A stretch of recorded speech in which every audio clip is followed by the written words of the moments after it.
2 মাস হয়ে গেছে বাসর রাতের পরে আমি আমার স্বামীকে দ্বিতীয়বারের জন্য দেখিনি, এবং আমাদের মাঝে কোনো রকম যোগাযোগও নেই। নিজের প্রিয় বান্ধবীর এমন জটিল স্বীকারোক্তি পেয়ে স্তব্ধ হয়ে গেল আশা। তোর শ্বশুর শাশুড়ি এই নিয়ে কিছু বলেনি? কি বলবে? শিমু প্রশ্নের বদলে প্রশ্ন করায় কিছুটা রুষ্ট হলো আশা। মেয়েটা চিরকালই এমন, কখনো কোনো কিছু পরিষ্কার করে বলে না। দেখ শিমু, তোদের মধ্যে কি কিছু হয়েছে? আমি এসব কিছুই জানি না আশা। লোকটাকে আমি বিয়ের আগে মাত্র একবার দেখতে পেয়েছিলাম। তুই তো জানিস ঘরোয়াভাবে আমাদের বিয়েটা সম্পন্ন হয়। আমরা একে অপরকে যেখানে ভালো করে চিনতাম না, সেখানে ঝামেলা কেমন করে হবে বলতো? তুই আঙ্কেল আন্টিকে এই ব্যাপারে কিছু বলিসনি? না, এখনো কিছু বলিনি। বিয়ের পরে ফিরনিতে আমার স্বামী না গেলেও আমার শাশুড়ি আমাকে নিয়ে যায়। শাশুড়ি বাবাকে জানায় হঠাৎ কাজ পড়ে যাওয়ায় সাফওয়ান বিদেশে গেছে, আসতে কিছুদিন সময় লাগবে। তুই তবুও কেন তাদের সত্যিটা বলছিস না শিমু? আমাদের আর্থিক অবস্থা তোর জানা আশা। এখন আমি যদি বাড়িতে ফিরে যাই বাবার কষ্ট হয়ে যাবে। ওর থেকে আমি বেশ আছি, 2 বেলা ভালো খাবার পোশাক সবই তো পাচ্ছি। কার সাথে বলছো বৌমা? শাশুড়ির কণ্ঠ শুনে চোখের কোণ বেয়ে গড়িয়ে পড়া পানি দ্রুত মুছে নেয় শিমু। আশাকে রাখছি বলে কল কেটে দিয়ে পিছনে ঘুরে দাঁড়ায়। না আম্মা, তেমন কারোর সাথে না। ও ভালো তো। শোনো, তোমাকে যেটা বলতে এসেছে সেটা শোনো। আয়ান আজকে দুবাই থেকে ফিরবে, তাই আমি চাচ্ছি আমি আর তুমি মিলে নিজ হাতে কিছু রান্না করব। যেহেতু ও তোমার ছোট দেবর, তুমি পারবে? জি আম্মা। লাইলা ছেলের বইয়ের কথায় প্রসন্ন হয়ে চলে গেলেন। আয়ানকে শিমু কখনোই বাস্তবে দেখেনি। 2-1বার তার ননদ আনিকা আয়ানকে দেখিয়েছে ছবিতে, আর ভিডিও কলে একবার কথা হয়েছে। তাই সে বিয়েটা হুট করে হয়ে যাওয়ায় সে সেখানে উপস্থিত ছিল না। ব্যাস, আয়ানের ব্যাপারে সে এতটুকুই জানে। শিমু তার কোমর পর্যন্ত চুল হাত খোপা করে মাথায় ওড়না পেঁচিয়ে রান্নাঘরের দিকে ছুটল। যাওয়ার পথে তার দাদি শাশুড়ি রাজিয়া বেগমের সাথে দেখা হলো। মহিলা যদিও শিমুকে খুব একটা পছন্দ করে না, তবুও শ্রদ্ধার খাতিরে শিমু তাকে জিজ্ঞাসা করলো, দাদি, আপনার কি কিছু লাগবে? রাজিয়া বেগম মুখ কালো করে বললেন, আমার কিছু দরকার নেই, তবে দেখো স্বামীকে পটাইতে না পেরে দেবরকে পটিও না। মহিলার কথা শুনে এক মুহূর্তে অন্তর বিষে উঠল শিমুর। কতটা নিজ মানসিকতা তার সেটা শিমু বুঝতে পারল। রাজিয়া বেগম বিয়ের পরের দিন থেকে কোনো অজানা কারণে তাকে সবসময় কটু কথা শোনায়।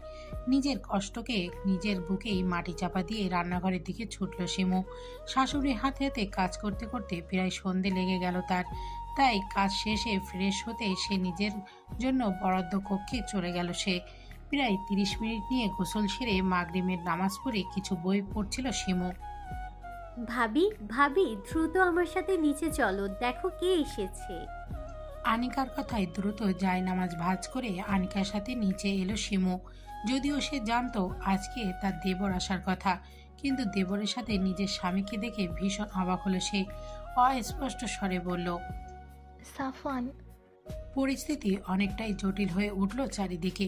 গোমট পরিস্থিতি বিদ্যমান। সকল নিস্তব্ধতাকে ভেঙে দাদি দৌড়ে চলে গেল তার 2 আদরের নাতির কাছে। এমনিতেই এই মহিলা যদিও ভালো করে হাঁটতে পারে না, কিন্তু তার আদরের নাতিদের দেখলে তার যেন 10 বছর বয়স কমে যায়। সাফু, আমার কই ছিলি? পরের মাইয়ার জন্য তুই কেন বাড়ি ছাড়বি? আবারও রাজিয়ার কথায় শিমুর মন তিক্ত হলো। সাফওয়ানের চলে যাওয়ার পিছনে সে তো দায়ী নয়, তবে প্রতিবার তাকে কেন দায়ী দেয় এই মহিলা? শিমুর শ্বশুর শান্ত দৃষ্টিতে 2 ছেলের দিকে কিছুক্ষণ তাকিয়ে থেকে বললেন, তোমরা ফ্রেশ হয়ে খেয়ে নাও, আমি কাল সকাল 10টায় তোমাদের সাথে কথা বলবো। শিমুর শ্বশুর আলতাফ শান্ত মস্তিষ্কের একজন ব্যক্তি, তাই তিনি এই জটিল পরিস্থিতি সামাল দেবার জন্য কিছুটা সময় নিলেন। আলতাফ তার কথা শেষ করে নিজের কক্ষে চলে গেলেন। লাইলা বেগম বুঝতে পারলেন তার স্বামী তার ছেলের প্রতি ভীষণ রাগান্বিত, কিন্তু সাফওয়ান ক্লান্ত থাকায় কিছুই বললেন না। তার ছেলে যতই অপরাধ করুক না কেন, শিমুর নিজেকে এখানে বড্ড বেমানান লাগছে। তার তথাকথিত স্বামী তার দিকে এক পর্যায়ে একেবারের জন্য তাকায়নি। আয়ান শিমুর অস্বস্তির কিছুটা আন্দাজ করে। ভাবি, আপনি দূরে কেন দাঁড়িয়ে আছেন? ভাইয়ের সাথে এসে দাঁড়ান। যদিও আয়ান শিমুর অস্বস্তির কমানোর জন্য বলেছিল, কিন্তু শিমুর কাছে অস্বস্তি কমার বদলে অনেক গুণ বেড়ে গেল। রাজিয়া বেগম শিমুর দিকে মুখ বাঁকিয়ে বলল, ও যে মেয়ে, স্বামীর কদরই তো বোঝে না। ও কি কইরা স্বামীরে দরদ করব? লাইলা শাশুড়ির প্রতি ক্ষিপ্ত কণ্ঠে বললেন, আপনার নাতি সেই রকম কদর দেবার স্বামী না। অন্যের মেয়ের জন্য নিজের ছেলের কথা শুনোই না। না লাইলা, আপনিও নিজের নাতির দোষ ঢাকতে আসবেন না। আয়ান তোর ভাইকে নিয়ে ঘরে যা। আয়ান সাফওয়ানকে নিয়ে ঘরে চলে গেল। শিমু দেখল তার পাথরের মতো স্বামী তার পাশ কাটিয়ে চলে যাওয়া। কথা বলা তো দূর, একবার নিজের বিবাহিত স্ত্রীর দিকে তাকালো না পর্যন্ত। শিমুর চোখে কোণ বেয়ে কয়েক ফোঁটা জল গড়িয়ে পড়ল। নিজের জন্য বরাদ্দকৃত রুমে চলে গেল। সে তার স্বামীর কক্ষে থাকে না, ইচ্ছা করেই থাকে না। যে মানুষটার প্রতি তার কোনো অধিকার নেই, তার ঘরের প্রতি অধিকার দেখিয়ে কী লাভ?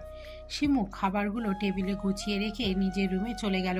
নিজের ঘরে এসে দরজাটা বন্ধ করে আয়নার সামনে দাঁড়ালো নিজের কমতি খুঁজতে। মাথার খোপা খুলে দিতেই কালো কেশগুলো পুরো পিঠ জুড়ে ছড়িয়ে পড়ল। আয়নার সামনে দাঁড়িয়ে থেকে শিমু নিজেকেই প্রশ্ন করল, কি লাভ এই রূপ গুণ দিয়ে, যেই রূপে আর গুণে স্বামীকেই মুগ্ধ করতে পারলাম না? নিজের সাথে কথা বলতে বলতেই শিমু হাঁটু মুড়ে বসে পড়ল মেঝেতে। চোখ দুটোতে অশ্রুর কণা ঝর্ণা শুরু হলো। বরফ যেমন পানির ফোঁটা আকারে ভূপৃষ্ঠে পানির ফোঁটার আকারে পতিত হয়ে বৃষ্টিপাতের সৃষ্টি করে, তেমনি শিমুর বুকে যেমন অভিমানগুলো সব পানির ফোঁটার আকারে চোখ দিয়ে গড়িয়ে পড়ছে। সাফওয়ান দীর্ঘ সময় শেষে শাওয়ার নিয়ে ফ্রেশ হয়ে বের হলো। বের হতেই বিছানায় বসে থাকা বোনের দিকে নজর পড়ল। আনিকা ভাইয়ের উদ্দেশ্যে চেঁচিয়ে বলল, ভাইয়া তুমি আসবে বললে না যে? সারপ্রাইজ দিলাম। নিজের কথা শেষ করে টাওয়াল দিয়ে চুল মুছতে শুরু করলো। আনিকা কিছুক্ষণ গালে হাত দিয়ে আবার ভাইকে উদ্দেশ্য করে বলল, কাকে ভাইয়া? সাফওয়ান এবার বোনের মাথায় জোরে গাঁটটা মারল। অনার্স পড়ুয়া ছাত্রী যে এত গাধি হয় সেটা তোকে না দেখলে বুঝতেই পারতাম না আমি। ভাবিও তো অনার্সে পড়ে। সাফওয়ান ভুরু কুঁচকে জিজ্ঞাসা করলেন, কোন ভাবে? আনিকা ভীষণ মজা পেল।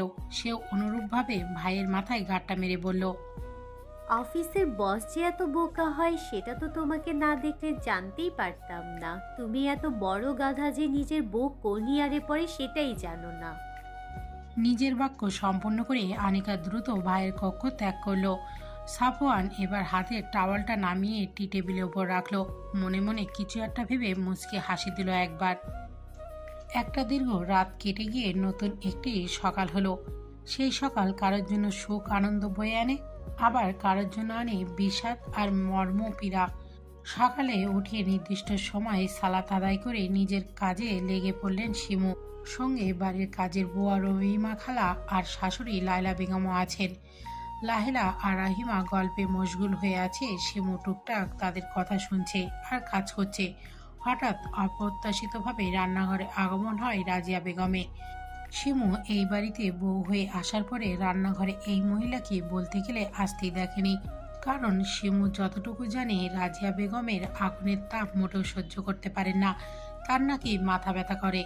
শিমুর অবাক হওয়া দেখে রাজিয়া বেগম শিমুর দিকে মুখ বাঁকালেন। এই মেয়েকে তার শুরু থেকেই পছন্দ না।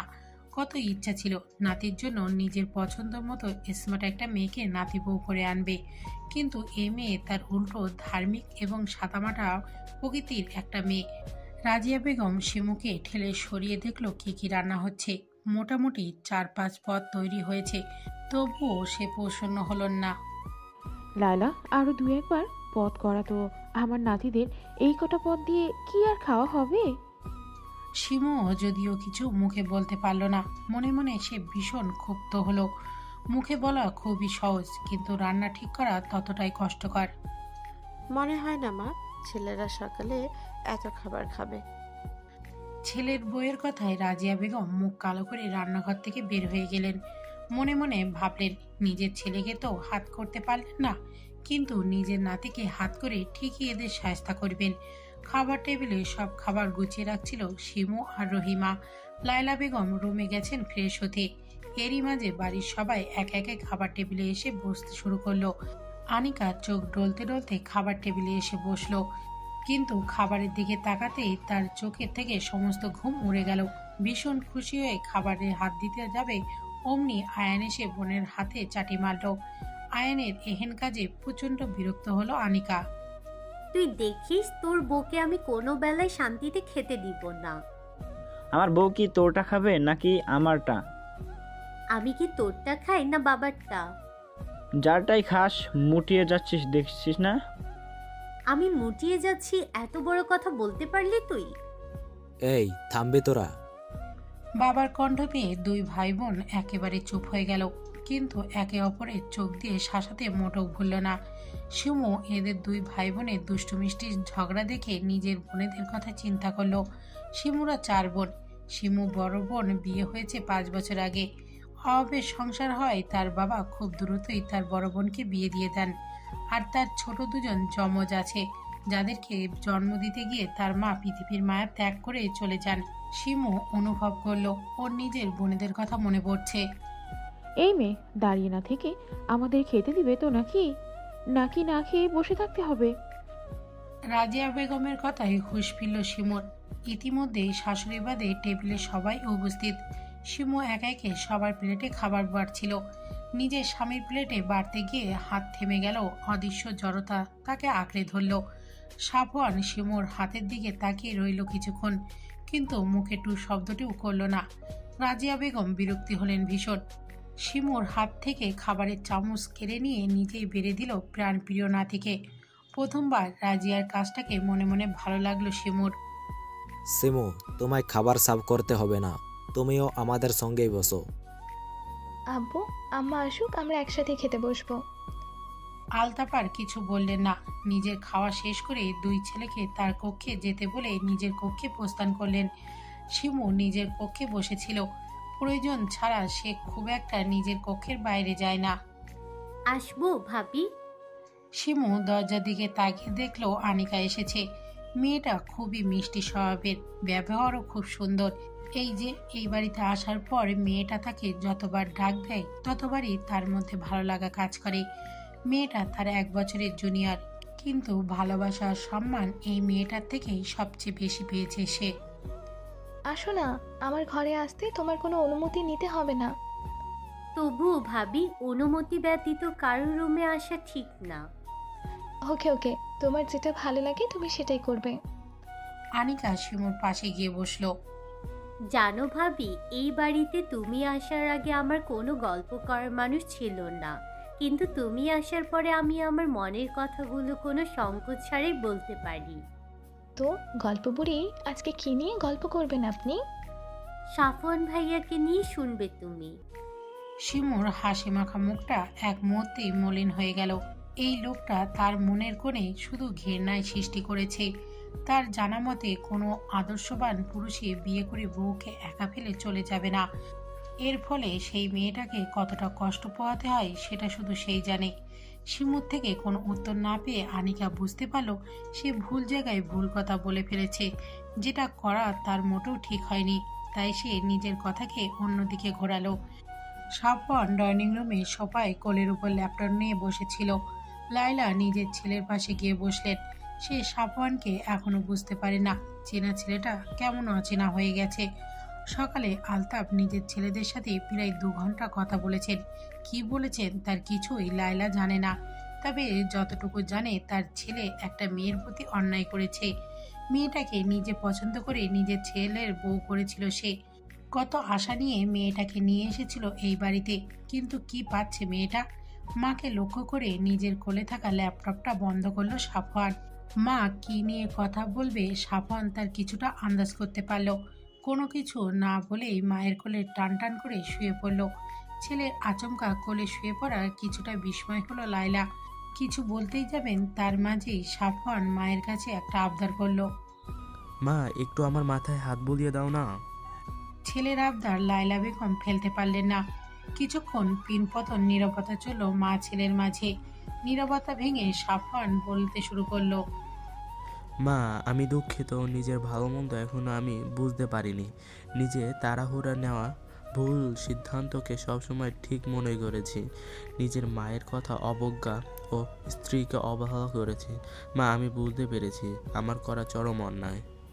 নিজের কথা শেষ করে সাফওয়ান একটা দীর্ঘশ্বাস নিল। মা, তুমি বলতে না আয়নের বিবেক বুদ্ধি কম, কিন্তু জানো মা, আয়ান খুবই বুদ্ধিমান একটা ছেলে। ও না বুঝালে আমি আমার চরম বোকামিটা করেই যেতাম। মা, আমি তোমাকে কথা দিচ্ছি, এরপরে থেকে আমি আর কোনো বোকামি করব না, প্রমিস। দেরি করে হলেও যে ছেলেটা সঠিকটা বুঝতে পেরেছে তার জন্য লায়লা বেগম প্রচণ্ড খুশি হলেন।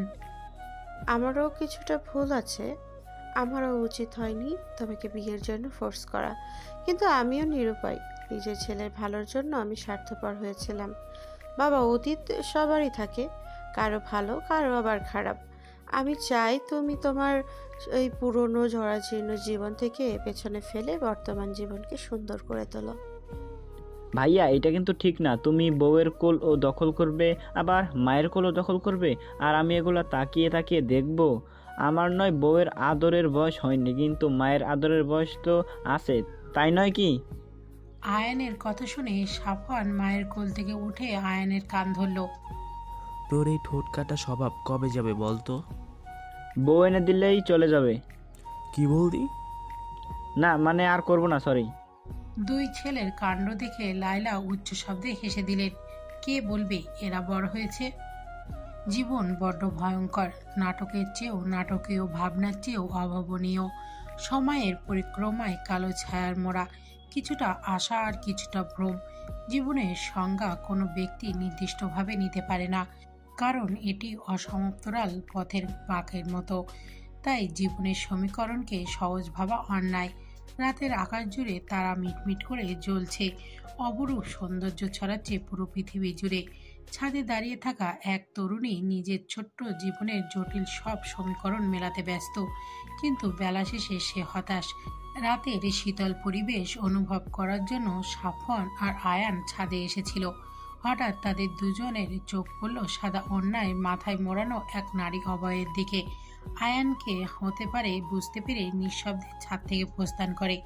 ভাইয়ের উপস্থিতি বুদ্ধি দেখে সাফওয়ান মনে মনে খুশি হয়। এবার পূর্ণ দৃষ্টি দেয় সামনে থাকা নারী অবয়ের দিকে।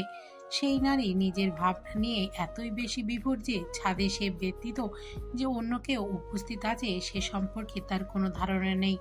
সাফওয়ান তার অর্ধাঙ্গিনীর দিকে কিছুক্ষণ তাকিয়ে রইল, অতঃপর মনের সব সংকোচ ভুলে প্রশ্ন করল, এত রাতে ছাদে একা কি করছেন? শিমু প্রথমে পুরুষালী কণ্ঠ পেয়ে কিছুটা ভরকে গেল। মাথা ঘুরিয়ে পিছনে ঘুরতেই তার নিঃশ্বাস ক্রমশ বেড়ে গেল, হাত পা জড় বস্তুর ন্যায় স্থির হয়ে গেল। নিজেকে স্বাভাবিক করতে শিমু কয়েকবার চোখের পলক ফেলল। কিছুটা স্বাভাবিক হতেই সাফওয়ানকে নিজের দিকে এগিয়ে আসতে দেখে শিমুর মনে হলো তার বুকের মধ্যে কে যেন ঢাকঢোল বাজাচ্ছে। সাফওয়ান শিমুর অস্বস্তি কিছুটা বুঝতে পারল, তবুও সে নির্বিকার হয়ে নিজের অর্ধাঙ্গিনীর সামনে এসে দাঁড়ালো। শিমু নিজেকে কেমন শূন্য শূন্য মনে হচ্ছে সে এখনই ঢলে পড়বে। সে তো এতটাও দুর্বল নয়, আর তার অস্বাভাবিক হবার কারণই বা কি? কিন্তু নিজেকে প্রশ্ন করে শিমু কোনো উত্তর পেল না। তবুও প্রাণপণ দিয়ে চেষ্টা করলো নিজেকে স্বাভাবিক রাখার। সাফওয়ান মুখ আরো কিছুটা সামনে নিয়ে আসলো। শিমুর ছোট ছোট চুলগুলো বারবার মুখে এসে পড়ছে। সাফওয়ান সন্দর্পণে শিমুর চুলগুলো কানের পিঠে গুজে দিল। সাফওয়ানের মুখ জুড়ে একরাশ মুগ্ধতা ছড়িয়ে পড়েছে। এই মাইয়া, তুই এত রাতে ছাদে কেন আইসোস? দাদির কর্কশ কণ্ঠ পেয়ে সাফওয়ান শিমুর থেকে দূরে সরে দাঁড়ালো। তার চোখে মুখে কিছুটা বিরক্তি ফুটে উঠেছে দাদিকে দেখে, কিন্তু শিমু ছাড়া পেয়ে এক দৌড়ে নিচে চলে গেল। রাজিয়া বেগম বিরক্ত হলেন, ভাগ্যিস সে সময় মতো এসেছে, না হলে কি হতো কে জানে। সাফু, দেখলা কেমন মাইয়া? সাফওয়ান কিছু না বলে দাদিকে পাশ কাটিয়ে চলে গেল। তার দাদির প্রতি রাগ লাগছে। শিমু নিজের কক্ষে এসে সঙ্গে সঙ্গে দরজা আটকে দিল। তার কেমন সব অজানা অনুভূতি হচ্ছে, কিন্তু তার তো রেগে যাওয়া উচিত ছিল। নিজের করা কাজে হতভম্ব হয়ে গেছে সে। কতদিন সে চিন্তা করেছে লোকটাকে সামনে পেলে নিজের সব কষ্ট ঝেড়ে দেবে, কতগুলো কড়া করে কথা শোনাবে। কই, সে তো পারল না। নিজের প্রতি ভীষণ রাগ লাগছে এবার শিমুর। আসবো শিমু? শিমু বিছানা গোছাচ্ছিল, হঠাৎ শাশুড়ির শব্দ পেয়ে সে শাশুড়ির দিকে ঘুরল। এত সকালবেলা শাশুড়িকে নিজের কামরায় দেখে কিছু অবাক হলো। জি আম্মা, আসুন। লায়লা বেগম এসে খাটের পাশে রাখা আরামকেদারায় বসলেন। শিমু, তুমি তো অনেক দিন হলো বাড়ি থেকে এসেছো, প্রায় 1.5 মাস হলো। আমি চাচ্ছিলাম তুমি কিছুদিনের জন্য তোমার বাবার বাড়ি থেকে ঘুরে এসো। শিমু এখনো এমন কথা যদিও শাশুড়ি থেকে আশা করেনি, কিন্তু তার চিত্তে আনন্দিত হলো। কতদিন পর নিজ বাড়িতে যেতে পারবে ভেবে ভিতরে ভিতরে খুশির ঢেউ শুরু হলো, কিন্তু শিমু সেটা প্রকাশ করলো না। আচ্ছা, তুমি বিকেলে তৈরি থেকো, সাফওয়ান তোমাকে নিয়ে যাবে। সাফওয়ানের সাথে যাবে ভাবতেই শিমু সর্বশরীর শিউরে উঠল, কিন্তু শাশুড়িকে সে কিছুই বলল না। সম্মতিসূচক অর্থে নিজের মাথা ঝোঁকালো। লায়লা বেগম নিজের কাঙ্ক্ষিত উত্তর পেয়ে খুশি হলেন। শাশুড়ি চলে যেতেই শিমু নিজের সাথে হিসেব নিকেশ করতে বসলো। অনেক ভেবেচিন্তে পেল সাফওয়ান তো তার সাথে যাবে ঠিক, কিন্তু সে আবার পুনরায় চলেও আসবে তাকে রেখে, কারণ এত বড় লোকের ছেলে তার মতো গরিবের বাড়িতে গিয়ে থাকতে পারবে না। শহরের সুনাম পিচ ঢালা রাস্তা পেরিয়ে গাড়িটা গ্রামের মাটির রাস্তা ধরেছে। সাফওয়ান ড্রাইভিং সিটে বসে ড্রাইভ করছে, আর শিমু গাড়ির জানালা দিয়ে গ্রামের দৃশ্য অবলোকন করছে। দুজনের মাঝে মধ্যে প্রগাঢ় নিস্তব্ধতা। মাঝে মধ্যে সাফওয়ান লুকিং গ্লাসে 2-1 পিছে তাকাচ্ছে, আবার ড্রাইভ করায় মনোযোগ দিচ্ছে, কিন্তু দুজনের কেউই নীরবতা ভেঙে কোনো কথা বলছে না। এরকম পিনপতন নীরবতা আরো কিছুক্ষণ চলল। অবশেষে সাফওয়ান শিমুকে জিজ্ঞাসা করলো, আপনার গ্রামটা কিন্তু অনেক সুন্দর। শিমু শুধু মুখ দিয়ে হুঁ উচ্চারণ করলো। আচ্ছা, আপনি কি কথা বলতে পারেন না? শিমু এবার সাফওয়ানের দিকে ভুরু কুঁচকে তাকালো। সাফওয়ান মেয়েকে হাসি দিয়ে বলল, আসলে আপনি তখন থেকে চুপচাপ বসে আছেন তাই বললাম। শিমু এখনো কোনো উত্তর দিল না, একরাশ বিরক্তি নিয়ে অন্যদিকে মুখ ফিরিয়ে রাখলো। সাফওয়ান একটু হতাশ হলো, বুঝতে পারলো এ মেয়ে এত সহজে গলবে না। দুজনের মধ্যে আবারও নিস্তব্ধতা নেমে এলো। গাড়ি ছুটলো আবার নিজ গন্তব্যে। গাড়ি এসে থামলো একেবারে শিমুর বাড়ির উপরে। গাড়ির শব্দ পেয়ে শিমুর 2 বোন ফিয়া আর রিয়া দৌড়ে এলো। অপ্রত্যাশিতভাবে বোনকে দেখতে পেয়ে তারা একটু অবাক হলো। পরক্ষণেই তাদের হুঁশ আসতেই জোরে চিৎকার দিল, আব্বা গো, দেহ আব্বা আইছে। ছোট মেয়েদের চিৎকার শুনে মজিদ বাড়ির পিছনে ক্ষেত থেকে দৌড়ে এলেন। তার শরীরে কাদামাটি দিয়ে মাখামাখি। মেয়ে ও মেয়ে জামাইকে দেখে ভীষণ খুশি হলেন। দ্রুত এগিয়ে গিয়ে মেয়ের জামাইয়ের হাত থেকে জিনিসগুলো নিজের হাতে নিলেন। ফিয়া আর রিয়া বোনকে গিয়ে জড়িয়ে ধরল। সাফওয়ানকে ঘরে নিয়ে কেদারা পেতে বসতে দিলেন মজিদ। মুহূর্তেই তিনি অস্থির হয়ে গেলেন, কি করবেন না করবেন এই ভেবে। সাফওয়ান শ্বশুরকে এত অস্থির হতে নিষেধ করল। আব্বু, আপনি অস্থির হবেন না, আমি তো এ বাড়িরও ছেলে, তাই নয় নাকি? মেয়ের জামাইয়ের কথা শুনে মজিদ কিছুটা শান্ত হলেন। ফিয়ারিয়া 2 বোন শিমুর পাশে দাঁড়িয়ে আছে। সাফওয়ান তাদের কাছে ডাকলে তারা নিজের কাপড়ের দিকে তাকিয়ে সাফওয়ানের দিকে আর এগোলো না। এই ভয়ে তাদের 2 বোনের জামা কাপড়ে থাকা ময়লা যদি ওর শরীরে লেগে যায়। সাফওয়ান তাদের জড়তা দেখে মুচকি হাসে। মনে মনে ভাবলো একদম বোনের মতো স্বভাবেদের। নিজেই উঠে এগিয়ে গেল তাদের দিকে। 2 হাত এগিয়ে তাদের কাছে নিয়ে এসে আদর করলো। নিজের কাছ থেকে 2টো চকলেট বের করে তাদের হাতে দিল। ব্যাস, তাদের সকল ভয় শেষ। বোন জামাইয়ের উপর খুশি হয়ে 2টি চুমু এঁকে দিল তার গালে। শিমু সাফওয়ানের কাজে মুগ্ধ না হয়ে পারল না। ছেলেটাকে সে হয়তো যতটা খারাপ ভাবে সে হয়তো ততটা খারাপ না। রাজিয়া বেগম রাগে ক্ষোভে চোখ মুখ লাল করে বসে আছে। তিনি ভাবতেও পারছেন না তার নাতি ওই মেয়েটার সাথে ওই গ্রামের বাড়িতে আছে। দাদিকে এমন মুখ ফুলিয়ে বসে থাকতে দেখে আয়ান দাদির কাছে গিয়ে বসে। আয়ান এতটুকু বুঝতে পেরেছে দাদি কোনো কারণে ভীষণ রাগান্বিত। আয়ান দাদির পানের বাটা বের করে দাদিকে 1 টুকরো পান বানিয়ে দিয়ে দাদির হাতে দিল। ওহো সুন্দরী আমার, নাও পানটা খেয়ে নাও। তোর পান তুই খা, আমি খাবো না। দাদি বুঝছো কিন্তু। দাদি আয়ানের হাত থেকে পান কেড়ে নিয়ে চিপুতে শুরু করলেন। পান খাবার স্বভাব তার ততটা নেই, কিন্তু রাগ উঠলে সে পান খায় রাগ কমানোর জন্য। রাজিয়া বেগম মনে মনে ভাবলেন, এমন করে যদি শিমুকে দাঁতের গোড়ায় সে পিষতে পারতেন তবে তার আত্মা ঠান্ডা হতো। শিমুদের বাড়ি থেকে কিছুটা সামনে এগোলে কালীগঙ্গা নদী। নদী থেকে সূর্যাস্ত এক অপরূপ সৌন্দর্য বহন করে। সাফওয়ান মুগ্ধ দৃষ্টিতে কিছুক্ষণ সেই সূর্যাস্ত দেখল। ফিয়া আর রিয়া দুই বোন দুলাভাইয়ের হাত ধরে তারাও উপভোগ করছে। সাফওয়ানের মনে হলো শহর থেকে গ্রাম অনেক সুন্দর। তাদের গ্রামে আসাই হয় না বলতে গেলে। সেই ছোট্টবেলায় আসতো মায়ের সাথে। আজ এতদিন পর গ্রামের সৌন্দর্য দেখতে পেরে অনেক অনেক ভালো লাগা অনুভূতি হচ্ছে তার। শিমুর চিন্তায় চিন্তায় মুখ কালো হয়ে গেছে।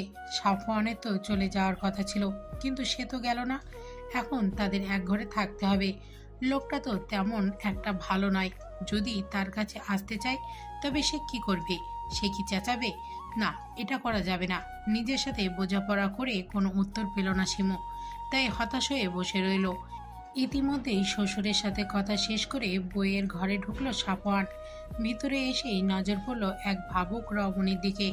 সে সর্বদাই নিজের ভাবনায় ডুবে থাকে।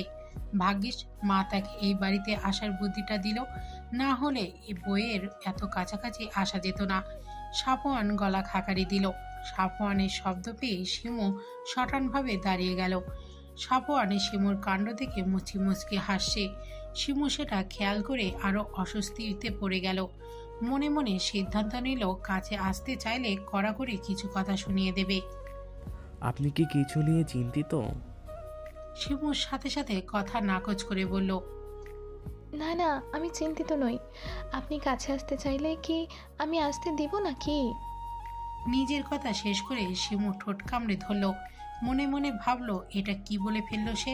সাফওয়ানের মুখের হাসিটা আরো চওড়া করে বলল, ওহ, তার মানে আমি কাছে আসব? শিমু ভীষণ অস্বস্তি নিয়ে দাঁড়িয়ে রইল। অতিরিক্ত চিন্তায় তার সব গুলিয়ে যাচ্ছে। তাই সে আর লজ্জার কোনো কথাই বলতে পারল না। চুপ করে দাঁড়িয়ে রইল। সাফওয়ান গিয়ে বিছানায় বসলো। পুরো ঘরে একটা খাট, একটা পড়ার টেবিল আর একটা টিনের বাক্স ব্যতীত কিছুই নেই। শিমু এখনো একইভাবে দাঁড়িয়ে আছে। আপনি কি ঘুমাবেন না, নাকি না ঘুমিয়ে রাত পার করে দেওয়ার ইচ্ছা আছে? সত্যি বলতে আমার আপনার পাশে শুতে অস্বস্তি বোধ হচ্ছে। শিমুর অকপটে উত্তর। আপনি নিশ্চিন্ত থাকতে পারেন, আপনার অনুমতি ব্যতীত আমি আপনাকে কখনোই স্পর্শ করব না। শিমু তবুও পুরোপুরি শান্ত হলো না।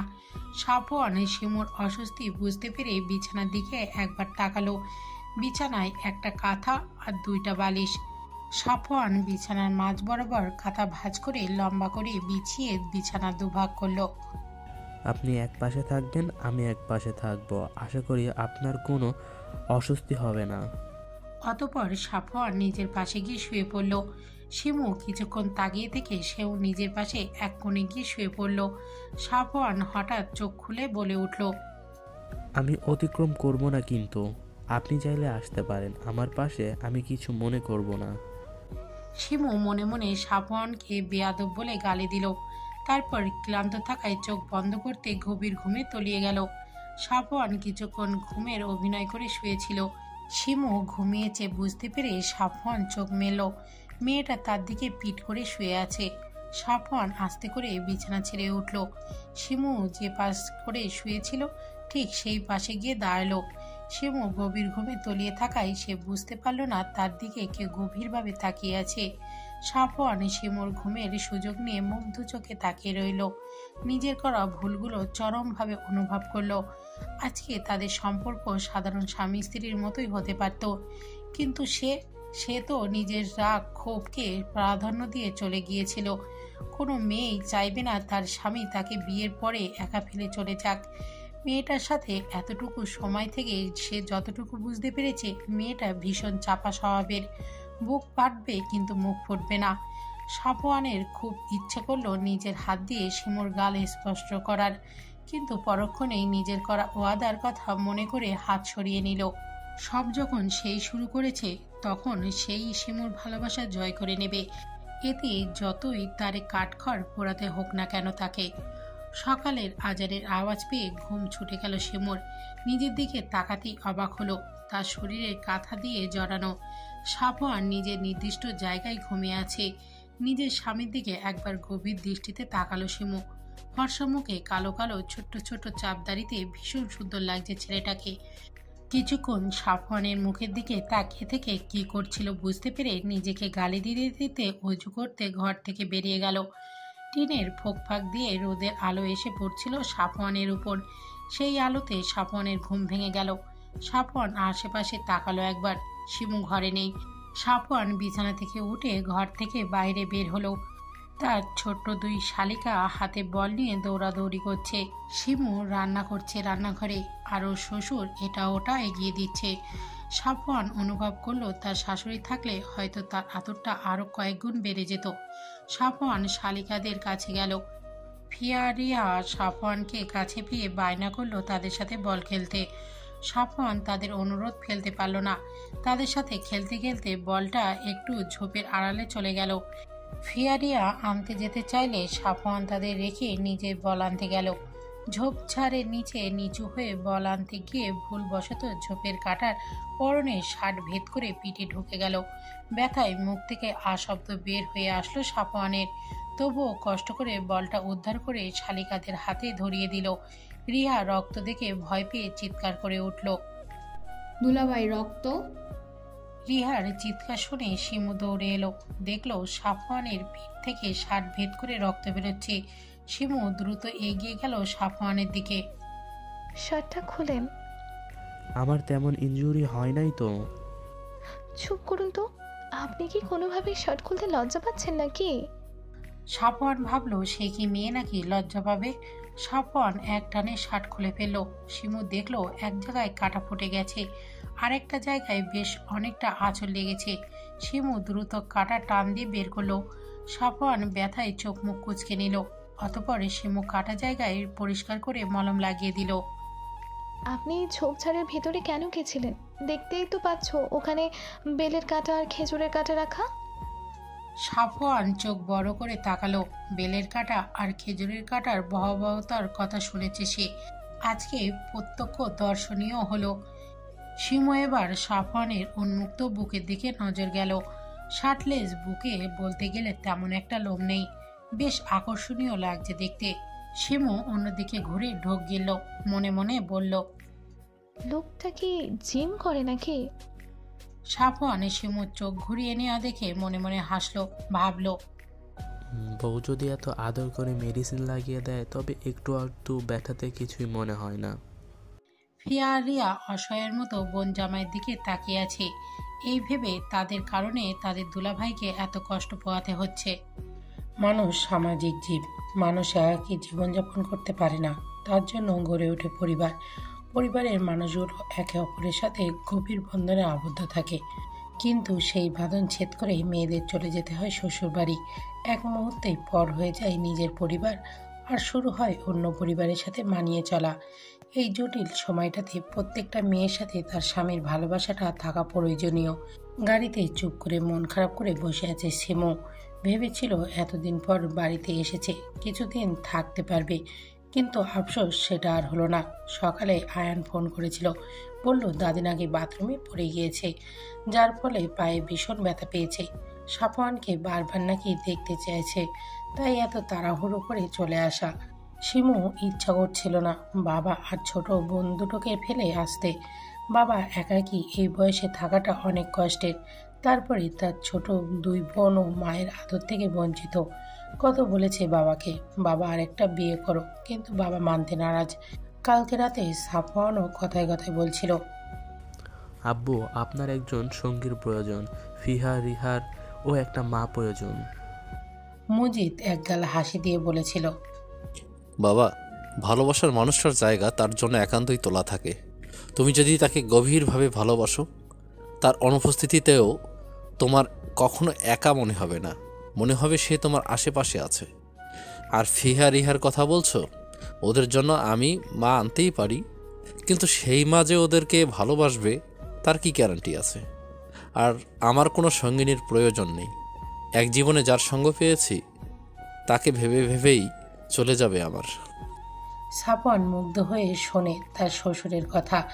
ভালোবাসা যে কতটা সুন্দর শুধুমাত্র সেই ভালোবাসতে জানে, সেই তার প্রকৃতির অর্থ বুঝতে পারে। আর স্বামী স্ত্রীর মাঝে যে ভালোবাসা থাকে সেটা হয় পবিত্র, যার মাঝে রয়েছে অন্যরকম প্রশান্তি। শিমুর চিন্তা ভাবনার মাঝেই গাড়ি এসে থামলো সাফওয়ানদের বাড়ির সামনে। সাফওয়ান নিজ স্ত্রীর দিকে একবার তাকিয়ে গাড়ি থেকে নেমে গেল। শিমুও বেরিয়ে এলো গাড়ি থেকে। দুজন একসাথেই ভেতরে আসলো। কলিং বেল চাপতেই রহিমে খালা এসে দরজা খুলে দিল। সাফওয়ান ভেতরে আসতেই দেখলো দাদি সোফার ওপর পা টান টান করে বসে আছে, পায়ে ব্যান্ডেজ করা। সাফওয়ান এগিয়ে গিয়ে দাদির পায়ের কাছে বসলো। কেমন আছো এখন? দাদি কাঁদা কাঁদা হয়ে উত্তর দিল, এই তো যা দেখছিস। বাথরুমে পড়ে গেলে কি করে? কিভাবে যে পড়ে গেলাম। ওহ, তাহলে তুমি রেস্ট করো, আমি এখনই ফ্রেশ হয়ে আসছি। শিমু গুটিসুটি মেরে এক কোণে দাঁড়িয়েছিল। মনে মনে ভাবল, মহিলাটা যতই খারাপ হোক, ব্যথা যেহেতু পেয়েছে তার একবার জিজ্ঞাসা করা উচিত। শিমু কাছে গিয়ে দাদি বলে ডাক দিল একবার। রাজিয়া বেগম অন্যদিকে মুখ ঘুরিয়ে নিলেন, যেন সবকিছুর জন্য শিমু দায়ী। শিমু কিছুটা অপমান বোধ করলো। আর কিছু না বলে নিজের ঘরে ফ্রেশ হতে যাবে, অমনি শাশুড়ির কথা থেকে যেন ছুটে আসলো। শিমু, ওইদিকে কই যাচ্ছ? জি আম্মা, ফ্রেশ হতে যাচ্ছি। ওইদিকে না, তুমি সাফওয়ানের ঘরে যাও। আমি তোমার সব কিছুই ঘরে রেখে এসেছি। কিন্তু আম্মা। আমি আশা রাখছি তুমি আমার ওপরে কোনো কথা বলবে না। দাদি মুখ বাঁকিয়ে ব্যঙ্গ করে বলল। আদিক্ষেতা। লায়লা বেগম তার কথার কোনো পাত্তা দিলেন না। শিমু গুটি গুটি পা দিয়ে সিঁড়ি ভাঙছিল। সাফওয়ানের কক্ষের দরজার সামনে গেল। দরজা খোলাই আছে, তবুও শিমু দরজায় খটখট আওয়াজ করলো। সাফওয়ান ভেতর থেকে আওয়াজ দিয়ে বলল, ভিতরে আসো। শিমু জানে এটা তাকে উদ্দেশ্য করে বলা হয়নি, তবুও সে ভিতরে গেল। সাফওয়ান বাথরুমে আছে, সেখান থেকে পানির শব্দ হয়ে আসছে। শিমু পুরো ঘরে চোখ বোলালো। অতঃপর তার নজর পড়ল ঘরে এক কোণে রাখা লাগেজগুলোর দিকে। সেখানে লায়লা তার পোশাক জিনিসপত্র রেখে গেছে। গুটি গুটি পায়ে সেদিকে গেল। লাগেজ খুলে একটা হালকা গোলাপি রঙের 3 পিস বের করলো। এরই মাঝে দরজা খোলার শব্দ এলো। শিমু দ্রুত পিছনে ঘুরল। সাফওয়ান দাঁড়িয়ে আছে আর তার দিকে হাঁ করে তাকিয়ে আছে। তাকে দেখেই মনে হচ্ছে সে এখানে শিমুকে দেখবে, ভাবতেও পারেনি। পরনে একটা জিন্স প্যান্ট আর কালো রঙের গেঞ্জি, আর কাঁধে টাওয়াল। চুল দিয়ে টপটপ করে পানির ফোঁটা পড়ছে। শিমু উঠে দাঁড়িয়ে নিজের লাগেজগুলোর দিকে ইশারা করে বলল, আম্মা বলেছে আজ থেকে এই রুমে থাকতে। সাফওয়ান লাগেজগুলোর দিকে তাকালে সে এগুলো কিছু খেয়াল না করেই ওয়াশরুমে চলে গিয়েছিল। মনে মনে মায়ের সিদ্ধান্তে খুশি হলো, কিন্তু শিমুকে কিছু বুঝতে দিল না। চুপচাপ রুম থেকে বেরিয়ে গেল। শিমু তার যাওয়ার দিকে তাকিয়ে ভাবল, লোকটা কি তার এই ঘরে আসাতে বিরক্ত হয়েছে? সাফওয়ান নিজের রুম থেকে বেরিয়ে মায়ের কাছে গেল। মাকে একটা বিশাল ধন্যবাদ দিতে হবে, মনে মনে আওড়ালো। আসলে মা গ্রেট। তাড়াতাড়ি মায়ের কাছে গিয়ে মাকে পিছন থেকে জড়িয়ে ধরল। মা তুমি বেস্ট।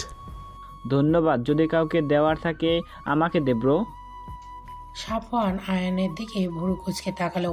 আয়ান বেশ আরাম করে বসে আপেল খাবার প্রস্তুতি নিচ্ছে।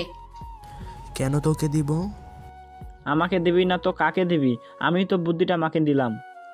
সাফওয়ান আয়ানের হাত থেকে আপেল নিয়ে কামড় বসিয়ে বলল, ধন্যবাদ।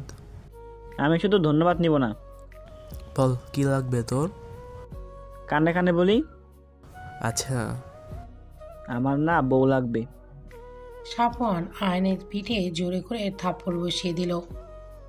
কথা ঠিক করে বলিস, আমি তোর বড় ভাই। আয়ান পিঠে হাত বোলাতে বোলাতে ভাইয়ের দিকে অসহায়ের মতো তাকিয়ে আছে। যার জন্য এত কিছু করেছে সেই ভাই তার দুঃখ বোঝে না রে। ডিনারে সবাই একসাথে খাবার খেতে বসেছে। শিমু আর লায়লা বেগম খাবার সার্ভ করছে।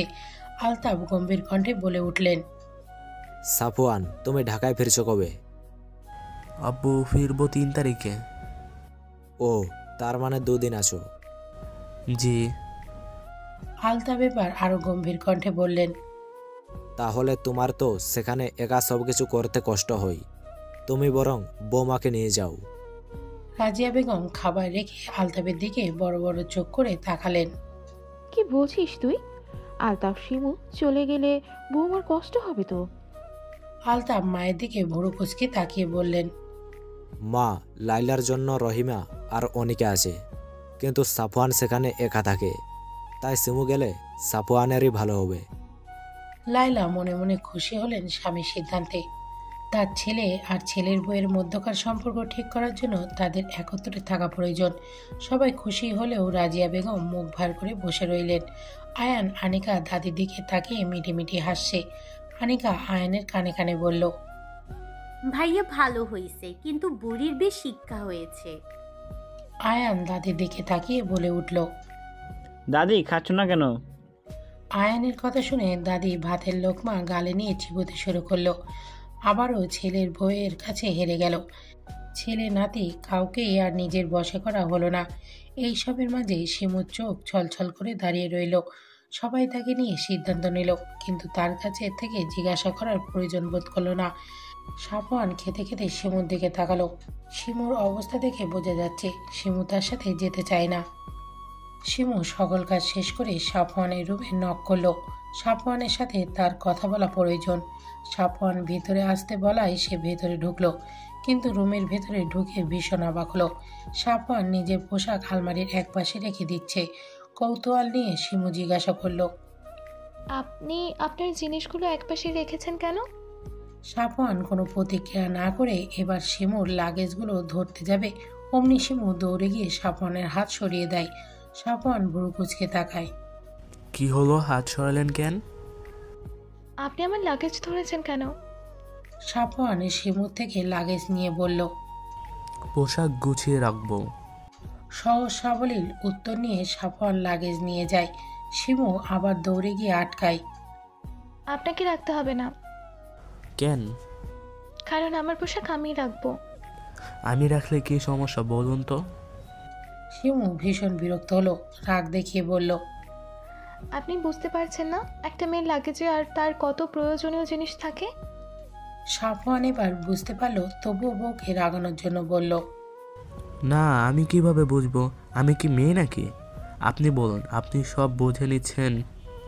শিমু রাগে চোখ মুখ লাল করে লাগেজের উপর থেকে সাফওয়ানের হাত সরিয়ে দিয়ে বলে, আমার পোশাক আমি গোছাবো। যদি আরেকবার হাত বাড়ান তো হাত পা ভেঙে কাঁধে ঝুলিয়ে দেবো। সাফওয়ান এই প্রথম বউকে এত রাগ করতে দেখে আর কথা বলতে দেখে অবাক হলো, কিন্তু শিমু তার সাথে ধীরে ধীরে স্বাভাবিক হচ্ছে বুঝতে পেরে মনে মনে খুশি হলো। আনিকা নিজের পড়ার টেবিলে বসে স্কেচ করছিল দুটো চোখের। দরজা খোলাই ছিল। আয়ান চুপি চুপি পায়ে পেছন থেকে এসে বোনকে বলল, কি করছিস পাগলি? আচমকা শব্দ পেয়ে আনিকার হাতের স্কেচ বুকটা নিচে পড়ে যায়। আনিকা দ্রুত স্কেচ বুকটা তুলতে যাবে, অমনি আয়ান বুকটা নিয়ে হাতে তুলে নেয়। হাত দিয়ে নাড়িয়ে নাড়িয়ে দেখে বলল, কি বলতো, প্রেমপত্র লিখছিস? তুমি দাও তো খাতাটা। স্কেচ বুকে কি কেউ প্রেমপত্র লিখতে পারে নাকি? পারে পারে, মানুষ চাইলে সবাই পারে। আয়ান খাতাটা খুলতেই যাবে, অমনি দ্রুত আনিকা খাতা কেড়ে নিতে যায়, কিন্তু আয়ান খাতা দেয় না। বোনের থেকে লম্বা হয়, বোনকে এক বাহুর চিপায় আটকে রাখে। অতঃপর খাতার পৃষ্ঠা উল্টাতে থাকে। উল্টাতে উল্টাতে একটা পৃষ্ঠার দিকে চোখ আটকে যায়। একজোড়া চোখ চেনা চেনা লাগছে, কিন্তু চিনতে পারছে না। আনিকা কোনো রকমে আয়নের কাছ থেকে ছুটে হাত থেকে খাতাটা কেড়ে নেয়। ভাইয়া, তুমি যে এমন করে আমাকে জ্বালাও, দোয়া করি তোমার বউ তোমাকে জ্বালিয়ে পুড়িয়ে খাক করে দিই। তা যাই করুক, একটা বউ হলেই চলবে আমার। শিমু সাফিয়ানের মাঝে আজকে রয়েছে বিশাল কোলবালিশ। সাফওয়ানই রেখেছে এই ভয়ে যদি কিছু হয়ে যায়, যা মেয়ে পরে তার হাত পাত ভেঙে দিবে। কেটে গেছে দুটো দিন। সাফওয়ান শিমু চলে যাবার সময় হয়ে গেছে। ইচ্ছে না থাকা সত্ত্বেও শিমুকে যেতে হচ্ছে। শিমুর যাবতীয় জিনিস গাড়িতে তুলছে ড্রাইভার চাচা। শিমু শাশুড়ির কাছে দাঁড়িয়ে আছে মুখ ভার করে, যেন টুপ করেই চোখের পানি গড়িয়ে পড়বে। আনিকাও মন খারাপ করে দাঁড়িয়ে আছে। তার ইচ্ছা করছে না ভাবিকে যেতে দিতে, কিন্তু ভাই ভাবির মাঝে যোজন যোজন দূরত্ব কমাতে তাদের একত্রে থাকাটাই প্রয়োজন। আয়ান সাফওয়ানের সাথে দুষ্টুমিতে ব্যস্ত। অবশেষে সকলকে বিদায় দিয়ে সাফওয়ান আর শিমু গাড়িতে বসলো। দাদি তাদের যাওয়া দেখেই কিছু বলল না, শুধু মুখে অন্ধকার নামিয়ে বসে রইল। শিমুর চোখ এবার বাঁধ ভেঙে গেল, চোখ দিয়ে ফোঁটা ফোঁটা পানি পড়ছে, আর ও হাতের সাহায্যে মুছে ফেলছে। সাফওয়ান নিজের রুমাল এগিয়ে দিল। শিমু সাফওয়ানের থেকে রুমালটা নিয়ে চোখ পরিষ্কার করলো। মুহূর্তের মাঝেই শিমুর চোখ মুখ লাল হয়ে গেল। প্রায় 3 ঘন্টার রাস্তা।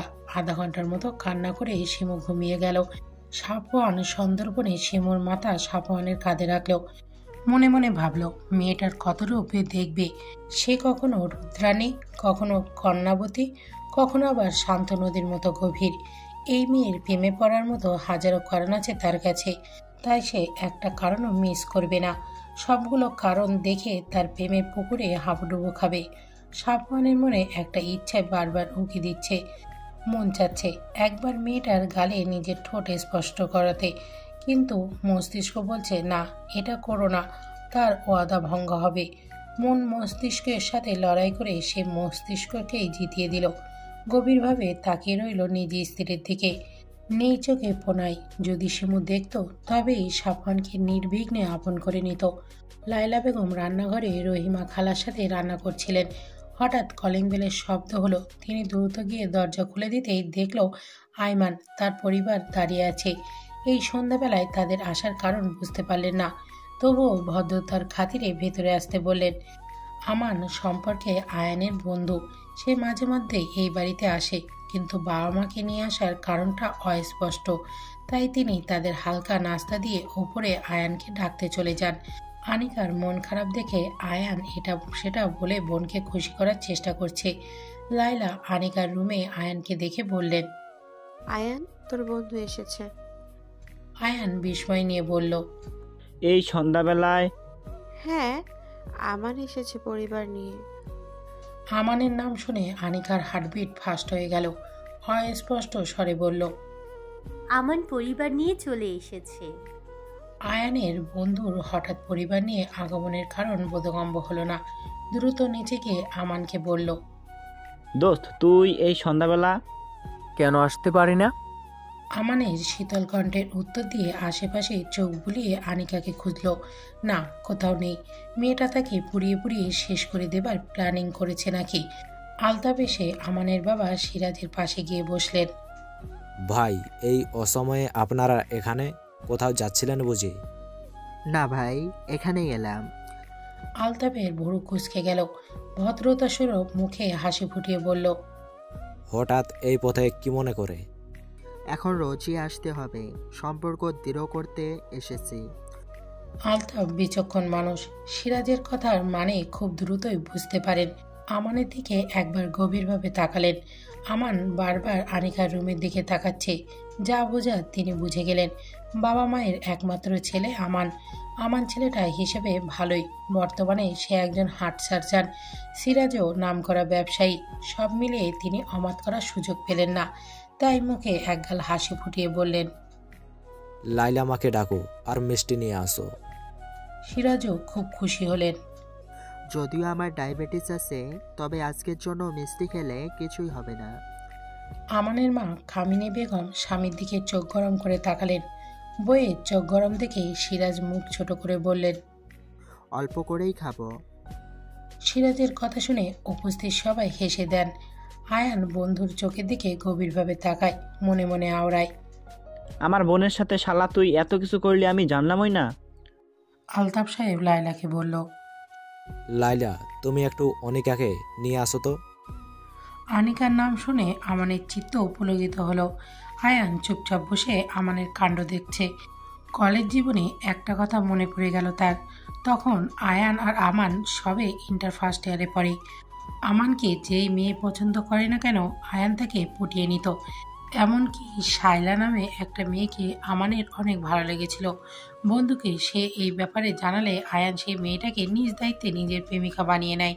তাই আমান সেদিন আয়ানকে রাগ করে বলেছিল, আমি এমন কাউরে জিএফ বানাবো দেখিস, তুই লাইনে মারা তো দূরে থাক, আমার সাথে তাকে দেখলেই লজ্জা পাবি। আমান সত্যি সেটাই করেছে, তার নিজের বোনেরই প্রেমিক হয়েছে। আয়ানের আকাশ পাতাল চিন্তার মাঝে ড্রয়িং রুমে লায়লা আনিকাকে নিয়ে আসলো। আনিকা আমানের দিকে চোখ তুলেও তাকাচ্ছে না, কিন্তু আমান চাতক পাখির মতো তাকিয়ে আছে তার প্রাণকুমারীর দিকে, যাকে এবার সে চিরতরে নিজের করে নেবার জন্য এসেছে। আর তার প্রাণকুমারী অভিমান দেখিয়ে দৌড়ে যেতে পারবে না। আনিকাকে একদম আমানের মুখোমুখি বসানো হলো। আনিকা ভাবতেও পারছে না ছেলেটা নিজের কথাকে এত তাড়াতাড়ি সত্যি করে দেবে। অতিরিক্ত অশান্তি হচ্ছে আনিকার, কারণ আমান এক নজরে তাকিয়ে আছে তার দিকে, আর তার ভাই সরু দৃষ্টিতে তাকিয়ে আছে আমানের দিকে। আমানের বাবা মা আনিকার সাথে কথা বলল। তাদের তেমন কিছু জানার নেই। মেয়েকে তারা আগে থেকেই চেনে। ছেলের জেদের কাছে হার মেনে এই রাত্রিবেলা তারা মেয়ে দেখতে এসেছে। রাজিয়া বেগম চা খেতে দিতে দিতে বললেন, আমার মনে হয় আমান আর অনিকাকে কিছুক্ষণ একা কথা বলতে দেওয়া প্রয়োজন। রাজিয়া বেগমের কথায় সবাই সম্মতি হলেন। আমান যেন এই কথারই অপেক্ষায় ছিল। আনিকা উঠতেই সেও আনিকার পিছন পিছন হাঁটা শুরু করলো। আনিকা রুমের ভেতরে আসার সাথেই আমান দরজা আটকে দিল। আনিকার যেন নিঃশ্বাস আটকে গেল। এমন অবস্থা, তবুও কাঁপা কাঁপা গলায় বলল, দরজা কেন আটকাচ্ছ? আমান আনিকার কথায় পাত্তা না দিয়ে আনিকার মুখোমুখি এসে দাঁড়ালো। আনিকার পুরো শরীর কাঁপুনি ধরে গেল। এবার আমান শান্ত কণ্ঠে বলল, আমার ফোন কেন ধরছিলে না? আমি বলেছি না আমার দূরত্ব সহ্য হয় না। অভিমান করা যায়, কর ফোন কেন বন্ধ করছো? এমন ব্যবস্থা করে যাব আজকের পর কখনো অভিমান করে দূরে যেতে পারবে না। আনিকা ঘামতে শুরু করলো। ছেলেটার জেদ সম্পর্কে অবগত সে, কিন্তু একদিনের মধ্যে যে বিয়ের প্রস্তাব এনে হাজির হবে সেটা কল্পনাতেও আসেনি ওর। অবশ্য আমান একবার বলেছিল রাগ করে ছেড়ে চলে যেতে চাইলে ডাইরেক্ট বাড়িতে বিয়ের প্রস্তাব নিয়ে আসবে, আর ও সেটাই করেছে। আমান এগিয়ে এসে আনিকার কপালে চুমু এঁকে দিল। আমার বউ হওয়ার জন্য প্রস্তুত হও। আমি প্রেমিক হিসাবে ভীষণ সভ্য ভদ্র, কিন্তু আমি জামাই হিসেবে কিন্তু ততটাই অসভ্য অভদ্র হব। নিজের কথা শেষ করে আমান ডাইনিং রুমে চলে গেল, আর আনিকা সেখানেই মূর্তির মতো দাঁড়িয়ে রইল। কিছুক্ষণ সময় গড়ালো। তারপর আনিকা ধীর পায়ে হেঁটে গিয়ে সবার সাথে বসলো, আর একটিবারের জন্য ভুলেও আমানের দিকে তাকালো না। ঘুম ভাঙতেই নিজেকে বিছানায় আবিষ্কার করলো শিমু। কিছু মনে করার চেষ্টা করলো। ভাবলো সে তো গাড়িতে ছিল, বিছানায় এলো কিভাবে? মনে পড়লো কাঁদতে কাঁদতে গাড়িতেই ঘুমিয়ে যাওয়ার কথা। তাহলে কি সাফওয়ান তাকে নিয়ে এসেছে? কিন্তু কেমন করে নিয়ে এসেছে? কোলে করে নয় তো? ভাবতেই শিমুর কান গরম হয়ে গেল। শেষমেশ ওই লোকটার কোলে উঠেছে ও। নিজেকে নিজেই কতক্ষণ বকাঝকা করলো। তার ভাবনার মাঝে সাফওয়ান ওয়াশরুম থেকে বের হলো চুল মুছতে মুছতে। শিমু সেদিকে তাকিয়ে ভুরু কুঁচকে নিল। মনে মনে ভাবলো, এত বড় দামড়া ছেলে একটা মেয়ের সামনে কিভাবে 3/4 প্যান্ট আর স্যান্ডো গেঞ্জি পরে দাঁড়িয়ে থাকতে পারে? এর কি লজ্জা নেই? সাফওয়ান শিমুর দিকে তাকিয়ে অমায়িক হাসি দিল। শিমুর যেন সেই হাসিতেই গা জ্বলে গেল। সাফওয়ান ড্রেসিং টেবিলের সামনে গিয়ে চুলে চিরুনি চালাতে চালাতে বলল, প্রায় 3 ঘন্টা রাস্তা তো ঘুমিয়ে এলেন, এখনো কি ঘুমানোর প্ল্যানিং আছে নাকি? শিমু সাফওয়ানের কথায় উত্তর দেবার প্রয়োজন বোধ করল না। চুপচাপ উঠে নিজের পোশাক নিয়ে ওয়াশরুমে চলে গেল। সাফওয়ান শিমুর যাওয়ার দিকে তাকিয়ে মনে মনে বলল, ঘুম থেকে উঠে ঝাঁজ লবঙ্গ ঝাঁজ দেখানো শুরু করে দিয়েছে। আমানের পরিবার একটু আগেই চলে গেছে।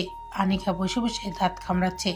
আলতাফ বিয়ে সম্পর্কে তেমন কিছু জানায়নি আমানের পরিবারকে, শুধু বলেছে, দেখেন ভাই, হুট করেই তো বিয়ের মতো এত বড় কাজ সম্পন্ন করা যায় না। তার জন্য সময় প্রয়োজন, আর ছেলে মেয়েদেরও আরেকটু নিজেদের জানার বোঝার প্রয়োজন। আর আমার বড় ছেলে আজকেই ঢাকা গেছে, আমি চাচ্ছিলাম আর একটু সময় নিতে। সিরাজও আলতাফের কথার ওপর কোনো কথা বলেনি। তারাও কিছু সময় দিয়ে গেছেন বিয়ে সম্পর্ক প্রস্তুতির জন্য। আয়ান পুরো ডাইনিং রুমে পায়চারি করছে। আনিকা ভাইয়ের অবস্থা দেখে মেঝেতে নখ খুঁটছে। আয়ান আনিকার পাশে গিয়ে বলল, তুই আমার ওই বোকা বোনটা না, যাকে আমি প্রেমের পরশে জানে না।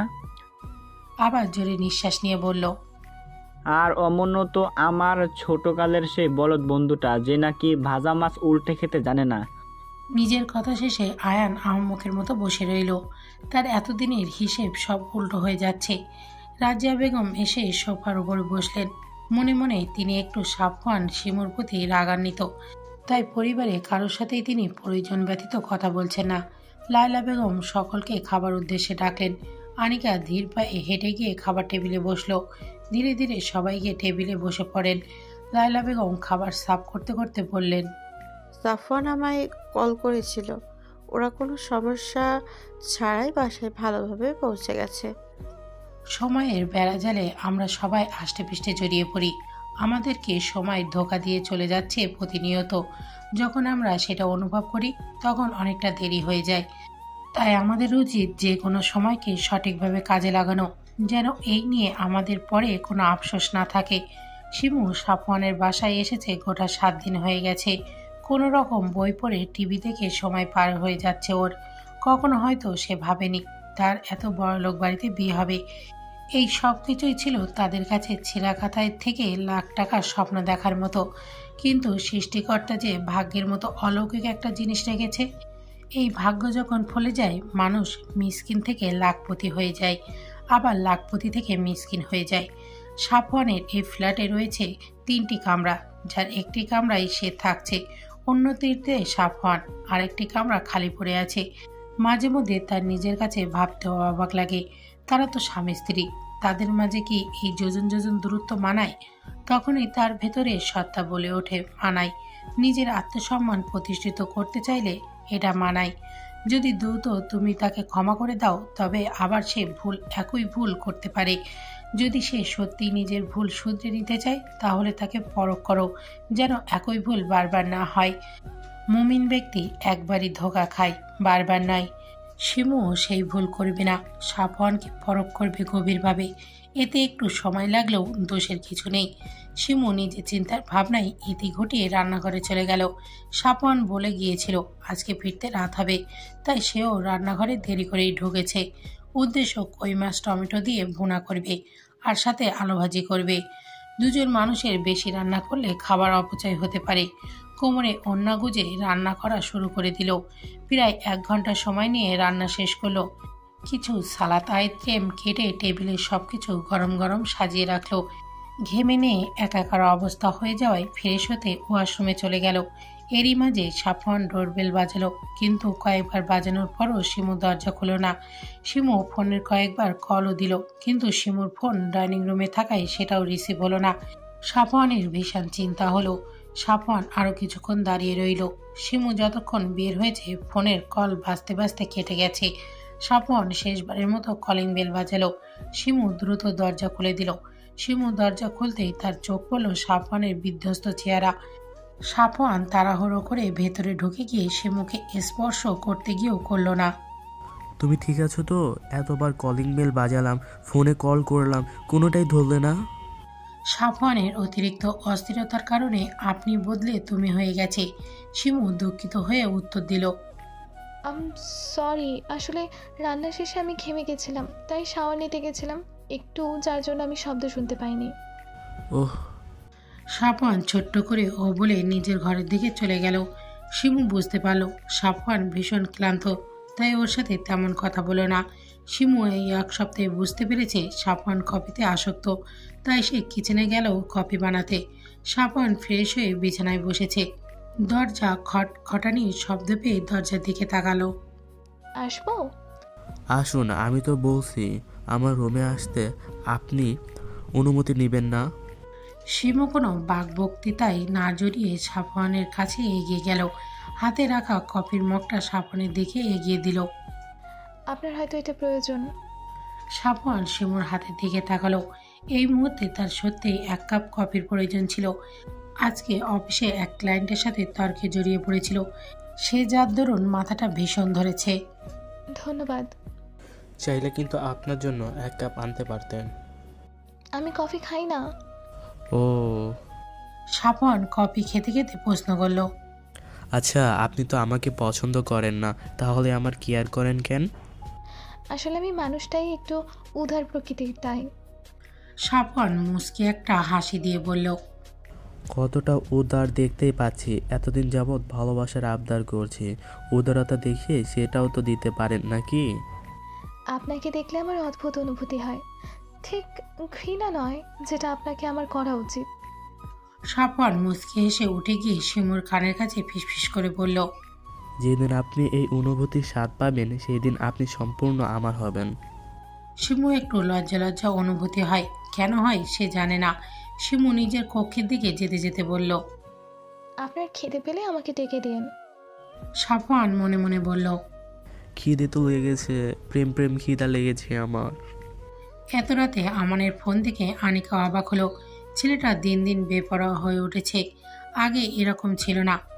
প্রথম যখন আয়ন ভাইয়ের সাথে আসতো, তখন তাকে দেখে মনে হতো ভাজা মাছটা উল্টে খেতে জানতো না। কিন্তু যেই থেকে নিজের অনুভূতি সম্পর্কে ওকে জানিয়েছে, সেই থেকে শুরু করলো মিস্টার অভদ্র হয়ে যাওয়া। সেদিন দেখতে আসার পর থেকে ছেলেটা আরও বেপরোয়া হয়ে গেছে। হঠাৎ কল দিচ্ছে, আবার দেখা করার আবদার করছে। ছেলেটা যে ভয়ঙ্কর প্রেমিক পুরুষ সেটা তার জানা হয়ে গেছে। প্রেমিক পুরুষ ভালো, কিন্তু ভয়ঙ্কর প্রেমিক পুরুষ একটু বেশি ভালো হয়। এরা তাদের প্রিয়তমার জন্য সবই করতে পারে। আনিকার ভাবনায় ইতি টেনে কল রিসিভ করলো। আসসালামু আলাইকুম। মেয়েলি কণ্ঠ পেয়ে আমানের চিত্ত শান্ত হলো। যতবার এই কণ্ঠ শোনে ততবার তাকে একান্ত নিজের করে নেওয়ার ইচ্ছা মাথায় চারা দিয়ে ওঠে। নিজেকে শান্ত করে নিজেই নিজেকে আশ্বাস দেয়, আর অল্প কিছুদিন তারপর সে একান্তই তোর। যাকে হারানোর ভয় তোকে আর কুড়ে কুড়ে খাবে না। দাদি রহিমাকে দিয়ে পাটে পাচ্ছে। কালকে রাতে সে এক ভয়ঙ্কর স্বপ্ন দেখেছে। সাপওয়ান আর শিমু বাড়িতে এসেছে। এসেই পায়ের উপর পা তুলে তাকে দিয়ে সব কাজ করাচ্ছে। নাতি ছেলের বউ তার পাশে না থাকায় শিমুকে সে কিছুই বলতে পারছে না। এই দুঃস্বপ্ন দেখার পর থেকে রাজিয়া বেগমের আত্মা শুকিয়ে আছে, শরীরও কেমন ম্যাজ ম্যাজ করছে। আয়ান দাদির ঘরের কাজ দিয়ে নিজের ঘরে যাচ্ছিল। দাদিকে এত রাতে জাগতে দেখে দাদির ঘরে প্রবেশ করলো। গিয়ে দেখলো রহিমা খালা পা টিপছে আর ঘুমে ঢুলছে, কিন্তু বুড়ির চোখে ঘুম নেই। আয়ান রহিমা খালাকে চলে যেতে বলে নিজে দাদির পা টিপতে দিতে শুরু করলো। কথায় কথায় দাদিকে জিজ্ঞাসা করলো, ঘুমাচ্ছ না কেন? ঘুম কি আমার আর আছে? কেন? ঘুম তো আমার কবেই উড়ে গেছে, যেদিন থেকে আমার নাতি গরিব একটা মেয়েকে বিয়ে করেছে। জানিস আমার কত স্বাদ ছিল। আয়ান দাদির কথা শেষ না করতে দিয়ে বলল, দাদি আমার ঘুম পেয়েছে, আমি আসছি। নিজের কথা শেষ করে আয়ান আর এক সেকেন্ডও দেরি করলো না, দ্রুত দাদির কক্ষ থেকে বেরিয়ে গেল। রাজিয়া বেগম নাতির চলে যাওয়ার দিকে বিষণ্ণ চোখে তাকিয়ে রয়েছে। তার কথা শোনার মতো কেউ নেই। একটি সুন্দর সন্ধ্যায় শিমু ব্যালকনিতে দাঁড়িয়ে আছে। সাপওয়ান আজকে বাসায় আছে। সাপওয়ান ডাইনিং রুমে থাকায় শিমু রুম থেকে বের হচ্ছে না। সাপওয়ানের সামনে গেলে নিজের মধ্যে একরকম জড়তা অনুভূতি হয়। ওর কেন এই জড়তা সেটা কিছু জানে না। সাপওয়ানের চোখে গভীর পোনায় দেখলে মনে হয় সব কিছু ভুলে যেতে, কিন্তু তার যুবতীর মন সাপওয়ানের জন্য তীব্র অভিমান পুষে রেখেছে। তার ইচ্ছা করে সাপওয়ানের বুকে মাথা রেখে সেই সব রাতের কথা জানাতে, যেই রাতগুলোতে সে নির্ঘুম কাটিয়েছে। জানাতে ইচ্ছায় মানুষের কথায় দ্বারা কত অপমান মুখ বুঝে সহ্য করেছে, কিন্তু অতিরিক্ত চাপা স্বভাবের হওয়ার জন্য ও এগুলো কিছুই করতে পারে না। অতিরিক্ত অভিমানে দু চোখ ভেঙে জল পড়তে শুরু করলো। এক পর্যায়ে মেঝেতে পা ভেঙে বসে পড়ল শিমু। সাপওয়ান আজকে পরিপূর্ণভাবে নিজেকে ধাতস্থ করে নিয়েছে। শিমু তার কাছে এসেছে গোটা 1 মাস হয়ে গেছে, কিন্তু তাদের সম্পর্ক বিশেষ কোনো উন্নতি হয়নি। সে নিজের দিক থেকে সম্পূর্ণ চেষ্টা করেছে, কিন্তু শিমু এখনো নির্বিকার। সে আর শিমু অবহেলা সহ্য করতে পারছে না। অনেক তো হলো অনুভূতির লুকোচুরি, আর সে কোনো লুকোচুরি খেলতে চায় না। সে চায় এবার নিজের প্রেয়সীকে আপন করে পেতে। নিজের সাথে বোঝাপড়া করে সাপওয়ান সোজা শিমুর ঘরের দিকে চলে যায়, কিন্তু গিয়ে দেখলো শিমু রুমে নেই। ব্যালকনির দিকে ধীর পায়ে এগিয়ে যেতেই এক কান্নারত রমণীর দিকে দৃষ্টি আটকে গেল। যে রমণী হাঁটুতে মুখ গুজে গুনগুনিয়ে কান্না করছে, যার দীর্ঘ কালো কেশ পিঠ জুড়ে লুটোপুটি খাচ্ছে। সাপওয়ান হাঁটু ভেঙে শিমুর কাছে ঘেঁষে বসল। এই রমণীর কান্না করাতে এতটাই বিভোর যে তার সামনে যে কেউ বসে আছে সে সম্পর্কে তার কোনো ধারণাই নেই। সাপওয়ানের ভীষণ ইচ্ছা করলো রমণীকে নিজের বুকে আগলে নিতে। জিজ্ঞেস করতে ইচ্ছা হলো, ওগো সুন্দরী রমণী, তোমার এত দুঃখ কিসের? ওর মধ্যে হঠাৎ কোথা থেকে যেন একরাশ অধিকারবোধ তৈরি হলো। হাত বাড়িয়ে আগলে নিল নিজের প্রেয়সীকে। শিমু পৌরশালী হাতের ছোঁয়া পেয়ে একটু ভরকালো, থমকালো, স্তব্ধ হয়ে গেল। নিজের লোকানো কান্না কারোর সামনে প্রকাশ হয়ে যাওয়ায় ভয়ে সাপওয়ানের বুক থেকে মাথা তুলতে চাইল, কিন্তু সাপওয়ান তুলতে দিল না। জোর করেই মাথা নিজের বুকে চেপে রাখল। শিমু স্পষ্ট শুনতে পেল সাপওয়ানের বুকে অস্বাভাবিক ধুকপুকানি। দীর্ঘ সময় কেটে গেল নীরবতার মধ্যে। নীরবতা ভেঙে সাপওয়ান বলে উঠল, শিমু, আমরা কি পারি না আমাদের মাঝে এই যোজন যোজন দূরত্বের ইতি টানতে? আমরা কি পারি না আমাদের একটা সুখের সংসার সাজাতে? শিমুর কাছে সাপওয়ানের কণ্ঠ ভীষণ কাতর শোনালো। কি সহজ আবদার! ইতিমধ্যে সাপওয়ানের হাতের বাঁধন আগলা হয়ে গেছে। শিমু সাপওয়ানের বুক থেকে মাথা তুলে সাপওয়ানের চোখের দিকে তাকায়। সাপওয়ান লক্ষ্য করলো শিমুর চোখ অসম্ভব রকম লাল হয়ে আছে। কান্না করার ফলে নাকের ডগাও ফুলে লাল হয়ে গেছে। শিমুর অভিমানে পরিপূর্ণ আক্ষি কোটরে জল থই থই করছে। সাফওয়ান শিমুর নীরবতা দেখে আবার প্রশ্ন করলো, বলুন না আমরা পারি না অতীত ভুলে গিয়ে আবার সবটা নতুন করে সাজাতে? হঠাৎই অভিমানী মেয়েটাই একরাশ অভিমান নিয়ে বলতে শুরু করলো, কোনটাকে ভুলে যেতে বলছেন সাফওয়ান আপনি? বাসর রাতে স্ত্রীকে প্রত্যাখ্যান করে চলে যাওয়াকে, নাকি প্রতিনিয়ত আমার অপমানিত হওয়াকে, নাকি নিজের সম্মান বিকিয়ে দিয়ে একটা মেয়ের শ্বশুর বাড়িতে পড়ে থাকাকে, নাকি দিনের পর দিন আপনার দাদির কটু কথাকে শোনাকে? আপনার যখন এতটাই আমাকে অপছন্দ, তবে কেন বিয়ে করেছিলেন আমায়? প্রতিনিয়ত আপনার আত্মীয়রা প্রতিবেশীরা আমাকে ঠাট্টা তামাশা করতো, আম্মা আড়াল করতো, কিন্তু আমি টের পেয়েই যেতাম। শিমু কিছুক্ষণ থেমে আবারও বলতে শুরু করলো, আপনি কি কখনো চিন্তা করেছেন বিয়ের রাতে একটা মেয়ে কতটা আশা স্বপ্ন বুকের মাঝে পুষে রাখে? কিন্তু সেদিন আপনি এলেন না।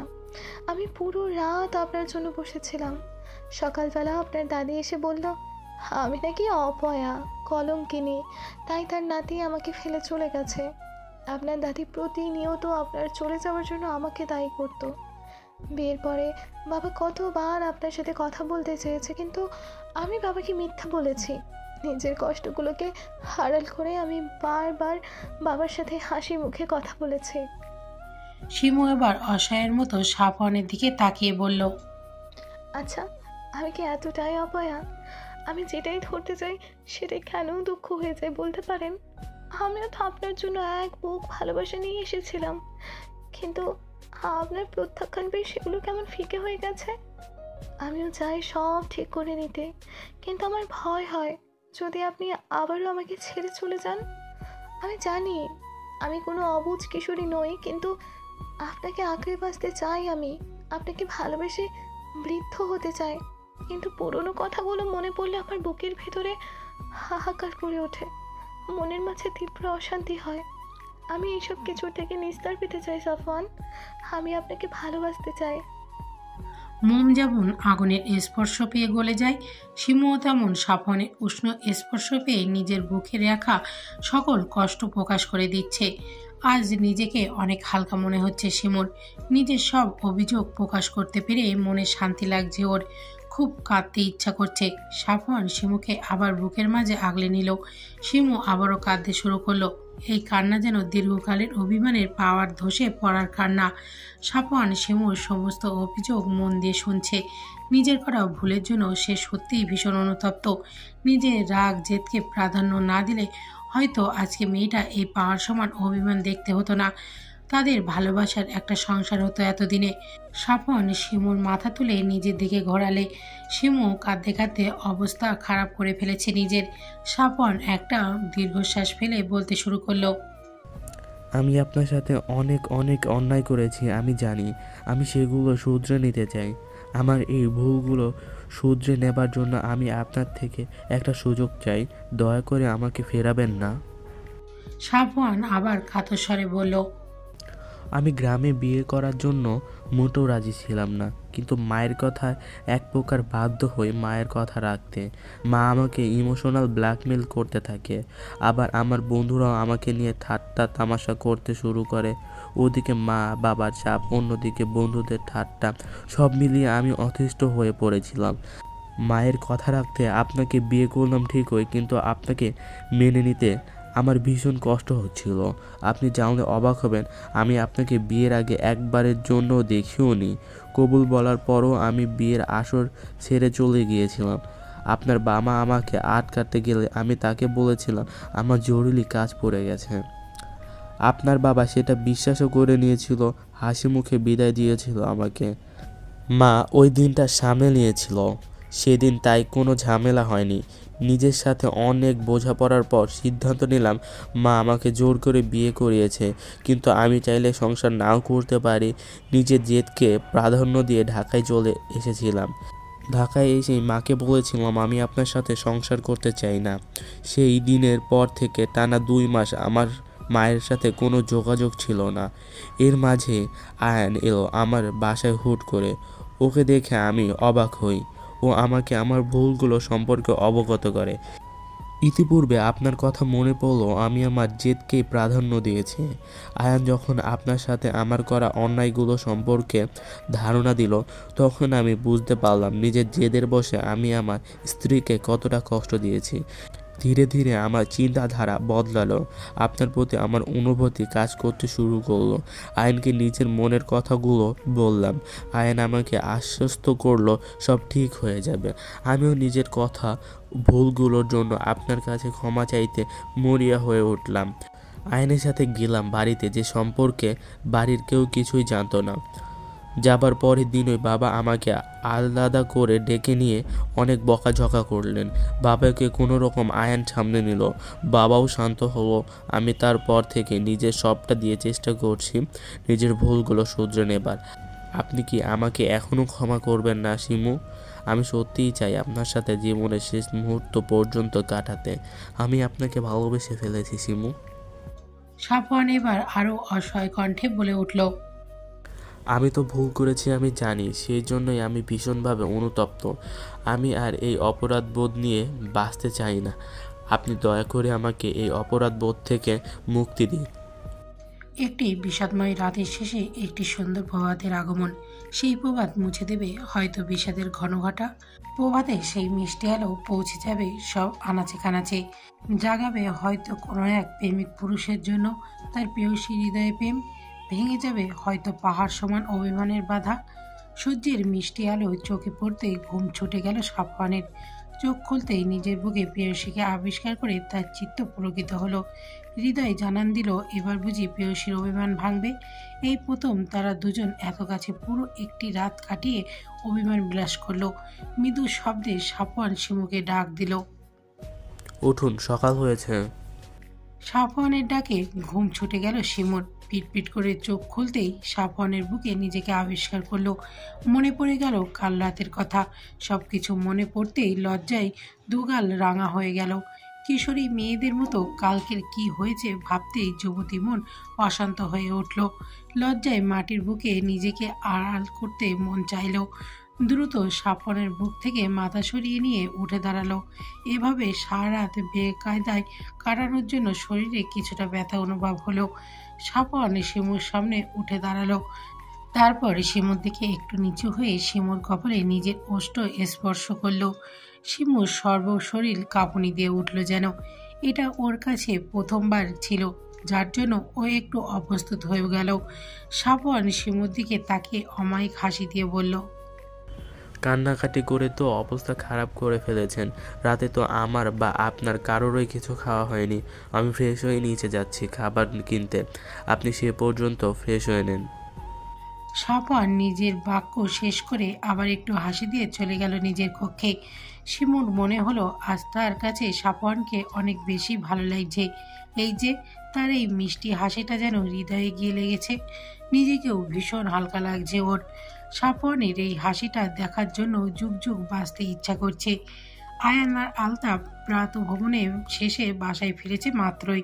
রাজিয়া বেগম তাদের কাছে 2 গ্লাস পানি নিয়ে এসে বসলেন। আলতাফের দিকে 1 গ্লাস পানি এগিয়ে দিতে দিতে বললেন, আমার মনে হয় বিয়ে নিয়ে এবার আমাদের পরিবারের সাথে কথা বলা দরকার। মা ঠিকই বলছেন। এবার আমাদের এই বিষয় নিয়ে আগানো প্রয়োজন। আর সাফওয়ানকেও আমি এই ব্যাপারে আজকেই জানাবো। কি বলো আয়ান? আব্বু, আপনি ভাইয়ার সাথে কথা বলুন। আনিকা আড়াল থেকে সব কথা শুনে নিজের কক্ষের দিকে দৌড়ে চলে গেল। তার ভীষণ লজ্জা লাগছে। অবশেষে তার প্রণয় কুমার তার হবে ভাবতেই সারা শরীর জুড়ে অদ্ভুত শিহরণ হচ্ছে। নিজের কক্ষে রাখা ড্রেসিং টেবিলের সামনে গিয়ে লাল ওড়না দিয়ে মুখ ঢেকে দেখলো কেমন লাগে। বধূ বেশে নিজেকে কল্পনা করতেই 2 গাল রক্তিম আভা ছড়িয়ে বলল, আচ্ছা আমানের কেমন অনুমতি হবে যদি সে জানতে পারে খুব শীঘ্রই তাদের বিয়ে হচ্ছে? না না, সে আর ভাবতে পারছে না। লজ্জায় আড়ষ্ট হচ্ছে বারবার। সাফওয়ান আজকে নিজের কর্মক্ষেত্র থেকে দ্রুত প্রস্থান করে শপিং মলের উদ্দেশ্যে বেরিয়ে পড়েছে। বউকে তেমন কিছুই দেয়া হয়নি তার। পরে বউয়ের তাকে কৃপণ বলুক, সে সেটা চায় না।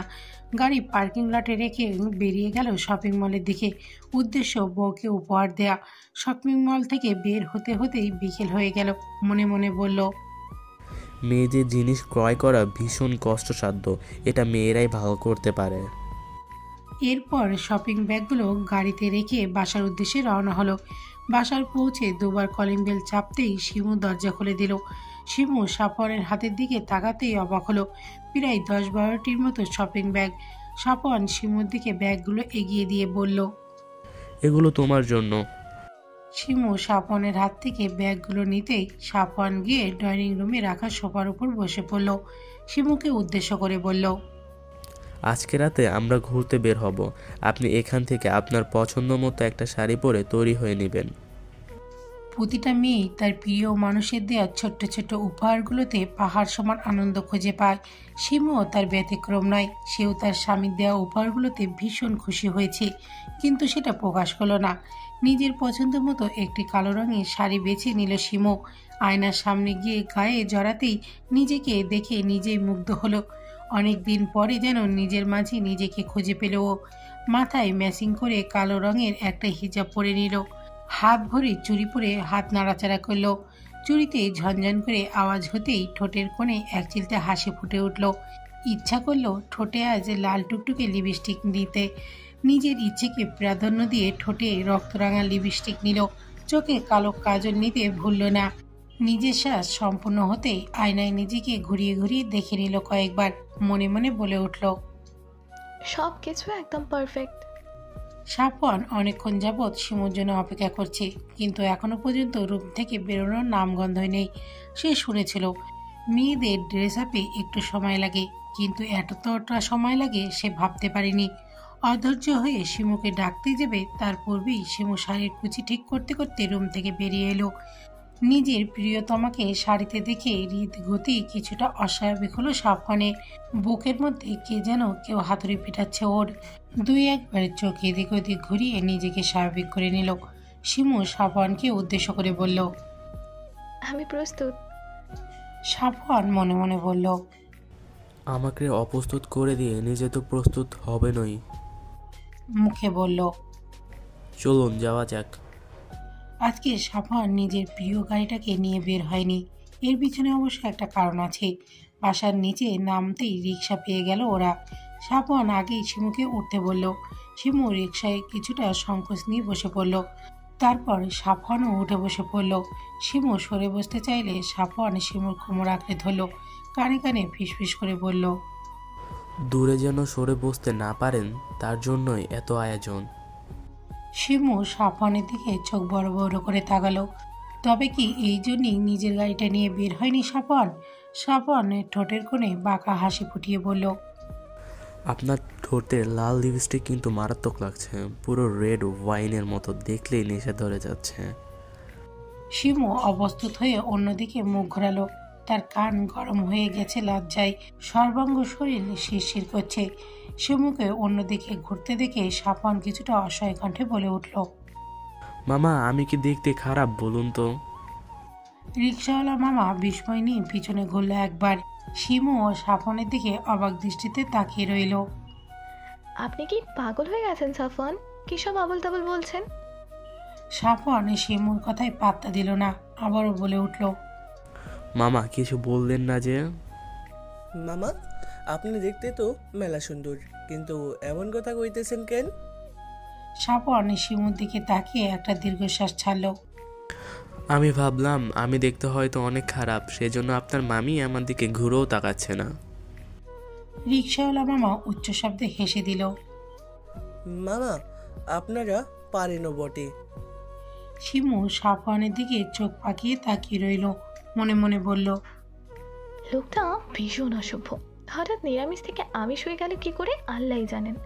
লজ্জা শরম একেবারে বিকিয়ে দিয়ে এসেছে মনে হচ্ছে। সাফওয়ান মিটিমিটি হাসছে আর শিমুর চোখ রাঙানো উপভোগ করছে। রোজ আকাশে সূর্য উঠতে দেখি, আবার সন্ধ্যায় সূর্যকে অস্ত্র দেখতেও দেখি।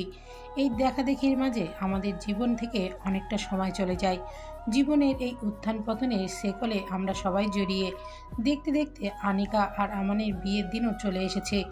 বেশ জমকালো আয়োজনে সাফওয়ানদের বাসার ছাদে গায়ে হলুদের আয়োজন করা হয়েছে। শিমু আর অনিকার কাজিনরা অনিকাকে গায়ে হলুদের জন্য প্রস্তুত করছিল। মাঝে মধ্যে 2-1টা দুষ্টুমিও করছিল। আনিকার গাল বারবার রাঙা হয়ে যাচ্ছে তাতে। শিমু অনিকার গাল টেনে দিয়ে বলল, ননদি, তোমাকে ভীষণ সুন্দর লাগছে। আমান ভাই তোমাকে দেখলে অজ্ঞানী হয়ে যাবে। রুমে উপস্থিত সবাই খলখলিয়ে হেসে উঠল। অনিকার মুখ আবারও লজ্জায় রাঙা হয়ে উঠল। হয়েছে, আর লজ্জা পেও না। সাপওয়ানদের বাসার ছাদ অনেকটাই বড় হওয়ায় আয়োজন খুব সুন্দরভাবে করা হয়েছে। একপাশে খাবারের ব্যবস্থা করা হয়েছে, আরেক পাশে নাচ গান ও অনিকাকে বসানোর জায়গা করা হয়েছে। সাপওয়ান তার স্ত্রীর দেখা সকাল থেকে এই পর্যন্ত পায়নি। বড় ভাই হিসেবে ব্যস্ততা একটু বেশি বলতে গেলে। এখনও গোসল করা হয়নি ওর। সবকিছু সুন্দরভাবে হয়েছে কিনা আবারও দেখে নিল। একমাত্র বোন বলে কথা, কোনো রকম ত্রুটি রাখা যাবে না।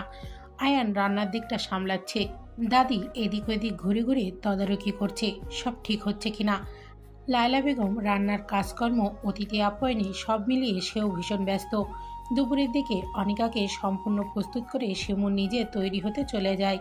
মোটামুটি ননদের বিয়ে উপলক্ষে সে এসেছে 7 দিন আগে ঢাকা থেকে, আর সাফওয়ান এসেছে বিয়ের 3 দিন আগে। আসার পর থেকে সাফওয়ানও ভীষণ ব্যস্ত হয়ে পড়েছে। একমাত্র বোন বলে কথা, 2 ভাইয়ের নয়নের মণি। শিমু নিজেদের রুমে এসেছে ফ্রেশ হতে। বিছানার উপর একটি শপিং ব্যাগ দেখে অবাক হলো। সেটা খুলবে কি খুলবে না সেটা ভাবতে ভাবতে সাফওয়ান রুমে এসে পড়ল, শার্টের হাতা ফোল্ড করতে করতে। ঘরমাক্ত শরীর, শার্টের উপর 2টো বোতাম খোলা। সাফওয়ান এসেই ক্লান্ত ভঙ্গিতে বিছানায় বসে পড়ল। শিমুকে ইশারা করলো এসির পাওয়ার বাড়িয়ে দিতে। শিমু তাই করলো। তবুও সাফওয়ানের গরম না কমায় একটানে শার্ট খুলে ফেলল। শিমু তা দেখে দ্রুত কাবাডের কাছে গেল পোশাক নিয়ে ওয়াশরুমে যাবার জন্য। ওদিকে কি করছো তুমি? শাড়ি নিচ্ছি, এখন ফ্রেশ হওয়া প্রয়োজন। আনিকাকে মেহেদি দেওয়া হচ্ছে, মেহেদি শুকালে ওকে গোসলে নিয়ে যেতে হবে। সেই পর্যন্ত ভাবছি আমি ফ্রেশ হই নাই। সাফওয়ান এগিয়ে গিয়ে শিমুর পিছনে গিয়ে দাঁড়ালো। শিমু কাবাটে আটকিয়ে পিছনে ঘুরতেই সাফওয়ানের প্রশস্ত বুকে ধাক্কা খেল। শিমু চলে যেতে চাইলে সাফওয়ান 2 হাত দিয়ে কোমর আঁকড়ে ধরল। সাফওয়ান শিমুর থুতনিটা একটু উঁচু করে ধরল। আমার থেকে এত পালাই পালাই করো কেন? শিমু ভুরুজোড়া কুচকে নিল। সাফওয়ান শিমুর কুচকে যাওয়া ভুরুদয় মাঝখানের দিকে ওষ্ঠ স্পর্শ করল। শিমুর মনে জেগে ওঠা প্রশ্ন সাফওয়ান আর করতে দিল না। নিজের উত্তর দেবার ভঙ্গিতে বলল, এইসব আপনি টাপনিতে আমার রোমান্টিক ফিল আসে না। পরের বউ মনে হয়, নিজের বউকে তুমি বলতে ভীষণ শান্তি, বুঝলা? সাফওয়ান শিমুর কপালের দিকে আরেকটা বার এগোতে গেলেই শিমু সাফওয়ানকে ছাড়িয়ে দিয়ে বলে উঠল, দূরে থাকুন। বউয়ের থেকে আমি আর দূরে থাকতে পারছি না। সাফওয়ানের অকপটে উত্তরে শিমু স্তব্ধ। এই লোকটা এত নির্লজ্জ কেমন করে হলো? সাফওয়ান বিছানার উপর থেকে ব্যাগটা এনে শিমুর হাতে ধরিয়ে দিল। এটা পরে নাও, অনেক খোঁজাখুঁজির পর এটা পছন্দ হয়েছে আমার। শিমু সাফওয়ানের সাথে আর ভালো মন্দ কথা বলল না। এই ভয়ে লোকটা যদি আবার ঠোঁট কাটা কথা বলে ফেলে। অতি দ্রুত শপিং ব্যাগটা নিয়ে ওয়াশরুমে চলে গেল। সাফওয়ান সেদিকে তাকিয়ে অসহায় কণ্ঠে বলে উঠল, বউকে পটানোর থেকে মশারি টানানো সহজ। সাফওয়ানের নিজেরও ফ্রেশ হওয়া প্রয়োজন, তাই সে আয়ানের রুমের দিকে ফ্রেশ হতে চলে গেল। আয়ান একগাদা পাঞ্জাবি বিছানার উপর ছড়িয়ে ছিটিয়ে বসে আছে। কোনটা পরবে সেই নিয়ে সে ভীষণ কনফিউজ। সাফওয়ান আয়ানের কর্মকাণ্ড দেখে বিরক্তি হয়ে ওর দিকে এগিয়ে গেল। এগুলো কি করছিস তুই? আয়ান হতাশ হয়ে উত্তর দিল, ভাইয়া আমি একটাও সিলেক্ট করতে পারছি না। সাফওয়ান আয়ানের পিঠে চাপড় দিল জোর করে। আয়ান ব্যথায় আশব্দ করে উঠল, তুই দিন দিন মেয়েদের স্বভাবের হয়ে যাচ্ছিস। এত ড্রেসকেও একসাথে নামাই, ইডিয়েট। ভাইয়া কি করি বল, মেয়েদের ইমপ্রেস করতে হবে, না হলে আমার আর বিয়ে হবে না। তুই কি বড় হবি না? আমি তো ছোট হয়ে রইলাম, কয়েকদিন পর ছোট বোনের বাচ্চা মামা বলে ডাকবে। হয়েছে, আর আফসোস করিস না। আমি অফ ওয়াইন রঙের একটা পাঞ্জাবি পরি, আর তুই গাঢ় খয়েরি রঙের পাঞ্জাবিটা পরবি, ওকে? এবার ঠিক আছে, তাহলে তুমি দাঁড়াও, আমি ফ্রেশ হয়ে আসি। দ্রুত বের হবি কিন্তু। শিমু বাথরুম থেকে বের হয়ে এসে বিছানায় শাড়িটা মেলে ধরল। অফ হোয়াইট রঙের একটি শাড়ি, আর মাঝে সুতোর কাজে হলুদ টুকটুকে ফুল, আর ব্লাউজটা শাড়ির সাথে ম্যাচিং করে ফুল হাতা দিয়ে বানানো হয়েছে। শিমু সাফওয়ানের রুচি প্রশংসা না করে পারল না। ভীষণ সুন্দর একটা শাড়ি এটা। সাফওয়ানের এই হুটহাট সারপ্রাইজ দেওয়ার অভ্যাস ভীষণ ভালো লাগে ওর। চুল দ্রুত হেয়ার ড্রাই দ্বারা শুকিয়ে হাত খোপা করে নিল। শাড়িটা সুন্দর করে পরা শেষে আয়নার সামনে গিয়ে ঘুরে ঘুরে দেখতে লাগলো। এরই মাঝে সাফওয়ানও আবার রুমে প্রবেশ করলো। শিমু শাড়ি গায়ে পরে বোকার মতো দাঁড়িয়ে আছে, কি করবে বুঝতে পারছে না। সুতি শাড়ি হওয়ার জন্য শিমু এক হাতে সেগুলো ঠিকও করতে পারছে না। সাফওয়ান ধীর পায়ে হেঁটে গিয়ে শিমুর পায়ের কাছে বসলো। শিমু সাফওয়ানকে দেখে একটু দূরে সরে যেতে চাইল। সাফওয়ানের চোখের ইশারায় চুপ করে দাঁড়াতে বলল। তারপর খুবই সন্দর্পণে নিজের স্ত্রীর কুচিগুলো ঠিক করতে লাগলো। তারপর উঠে গিয়ে আঁচলের কুচিটা করে দিল, সেফটি পিনের সাহায্যে আটকে দিল। শিমুকে ঘুরিয়ে দেখলো কয়েকবার। তারপর মেকআপ বক্স থেকে হালকা গোলাপি কালারের লিপস্টিক নিজে শিমুর ঠোঁটে পরিয়ে দিল। চোখে হালকা কাজলও দিয়ে দিল। চুলে কাটিটা খুলে চুলের বাঁধন মুক্ত করে দিল। পিঠ জুড়ে এক ঝাঁক কালো কেশ ছড়িয়ে ছিটিয়ে পড়ল। সাফওয়ান সেইগুলোকে সুন্দর করে আশ্রয়ে খোপা করে দিল। স্ত্রীর দিকে মুগ্ধ চোখে তাকিয়ে রইল কিছুক্ষণ, অতঃপর মাথায় আঁচল দ্বারা ঢেকে দিল। তোমার এই সুন্দর কেশ দেখার অধিকার শুধু আমার আছে, অন্য কারো না। শিমু তার প্রিয় সুদর্শন পুরুষের কথা শুনে মুগ্ধ হলো। তার প্রিয় পুরুষটা কত যত্নশীল আর দায়িত্ববান স্ত্রীর প্রতি তার কত নিখুঁত ভালোবাসা। এই পুরুষটা শরীর ছোঁয়ার আগে তার মন ছুঁয়ে দিয়েছে। কতজন পুরুষ পারে নিজের স্ত্রীকে এরকমভাবে ভালোবাসতে? আজকে তার নিজেকে ভাগ্যবতী মনে হচ্ছে। স্বামী স্ত্রীর পবিত্র ভালোবাসা শুধু শারীরিক চাহিদায় সীমাবদ্ধ থাকে না, এটা দুজন মানুষের সার্বিক প্রয়োজনে পরিপূর্ণ হিসেবে কাজ করে।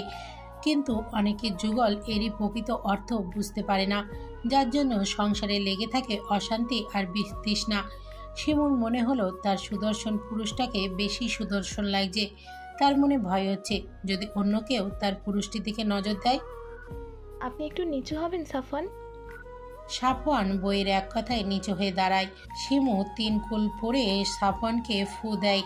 সাফওয়ান শিমুর কাণ্ড দেখে অবাক হয়ে প্রশ্ন করল, তুমি আমাকে ফু দিচ্ছ কেন? যেন কারো বদ নজর না লাগে। সাফওয়ান মুখের কোণে বাঁকা হাসি ঝুলিয়ে বলল, সে তো আমার ওপর তোমার কবিল দিকে গেছে। শিমু মেকি রাগ দেখিয়ে চলে যেতে চায়, কিন্তু সাফওয়ান যেতে দেয় না। নিজের স্ত্রীকে নিজের দিকে ঘোরায়। প্রথমবারের মতো নিজের স্ত্রীর ঠোঁটে উষ্ণ স্পর্শ করায় কেঁপে উঠল শিমু।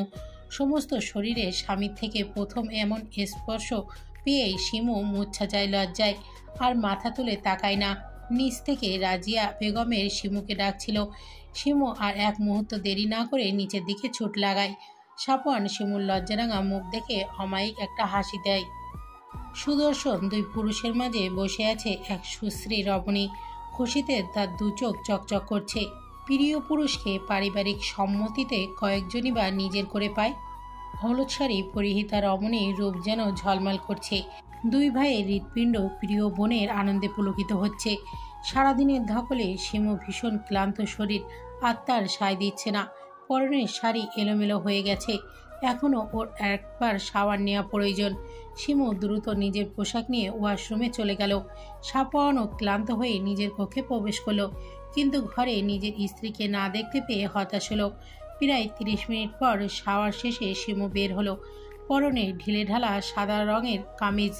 সাফওয়ান শিমুকে দেখে মুখ একটু গোমরা করে বলল, আমরা চাইলে কিন্তু একসাথে শাওয়ারও নিতে পারতাম।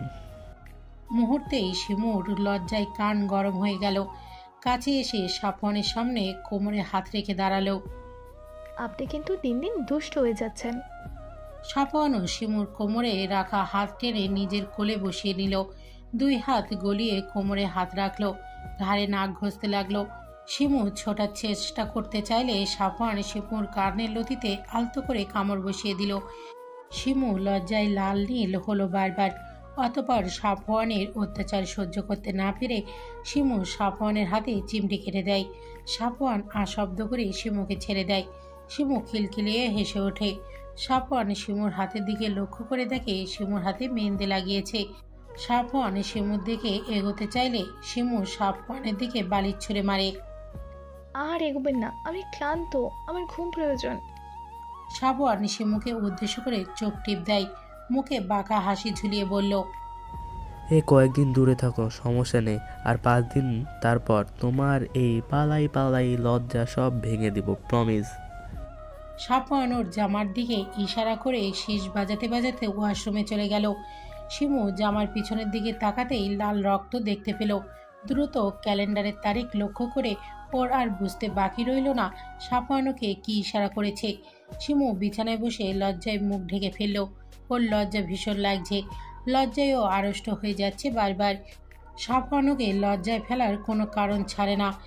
একটি মিষ্টি সকাল, নতুন একজোড়া কপত কপতির মিলনের জন্য সেজে উঠেছে পুরো বাড়ি। সকাল থেকে বিয়ে বাড়ি হৈহুল্লোর মুখরিত।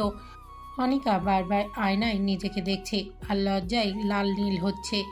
শরীরে হলুদ আভা ছড়িয়ে আছে। জুবার নামাজ পড়ে সে তার প্রণয় কোমরের হবে ভাবতেই অন্তর শিহরিত হচ্ছে বারেবার। নিজের মানুষকে আপন করে পাবার আনন্দ কতখানি অনিকা সেটা বারবার অনুভব করছে। আনন্দ, দুষ্টু মিষ্টি লজ্জা আরও শরীরকে শিহরিত করছে। আয়ান বোনের কক্ষে ঢুকতে দেখতে পেল অনেকগুলো মেয়েদের হাসাহাসি। সে ঢুকতেই সবাই কিছুটা চুপ হলো, কিন্তু এতগুলো মেয়ের মাঝে অনিকার এক বান্ধবী বলে উঠল, ভাইয়া, অনিকা তো আপনার 5 বছরই ছোট, সেই বিয়ে করে নিচ্ছে, কিন্তু আপনার সিঙ্গেল থাকার রহস্য কি? আয়ান অ্যাটিটিউড নিয়ে বলল, আমি এইসব বিয়েটি এখনই করতে চাই না। অনিকা ইচ্ছা হলো ভাইকে একটু পচাতে, কিন্তু বন্ধু মহল আর কাজের মহলের সামনে প্রিয় ভাইকে লজ্জা দিতে মন চাইল না। কিন্তু ভিড়ের মাঝে আয়ানদের ছোট ফুপির মেয়ে বলে উঠল, ও জানি তুমি কেমন বিয়ে পাগলা, আসলে কোনো মেয়েই তোমাকে পাত্তা দেয় না, এই ব্যাপার। মুহূর্তে ঘর জুড়ে হাসির শব্দ ছড়িয়ে পড়ল। আয়ান তার ছোট ফুপির মেয়ে তোহার দিকে রাগি চোখ করে তাকালো। মেয়েটা তার থেকে বয়সে ছোট, কিন্তু সম্পর্ক দা আর মাছের ন্যায়। দেখ, তুই আমাকে বললে আমাকে মেয়েরা পাত্তা দেয় না। আজকে আমি 10টি মেয়ে পটাবো, আগামী 1 মাসের ভিতরে বিয়ে করে হানিমুনেও যাব। আয়ান নিজের কথা শেষ করে রেগে ঘর থেকে বেরিয়ে গেল। এই পুচকি মেয়ে তাকে অপমান করার সাহস কোথায় পেল? সে হয়তো প্রথম ছেলে যে বোনের বিয়েতে বউ খোঁজার মিশনে নেমেছে। তাকে নাকি তোহা বলে। মেয়েরা পাত্তাই দেয় না।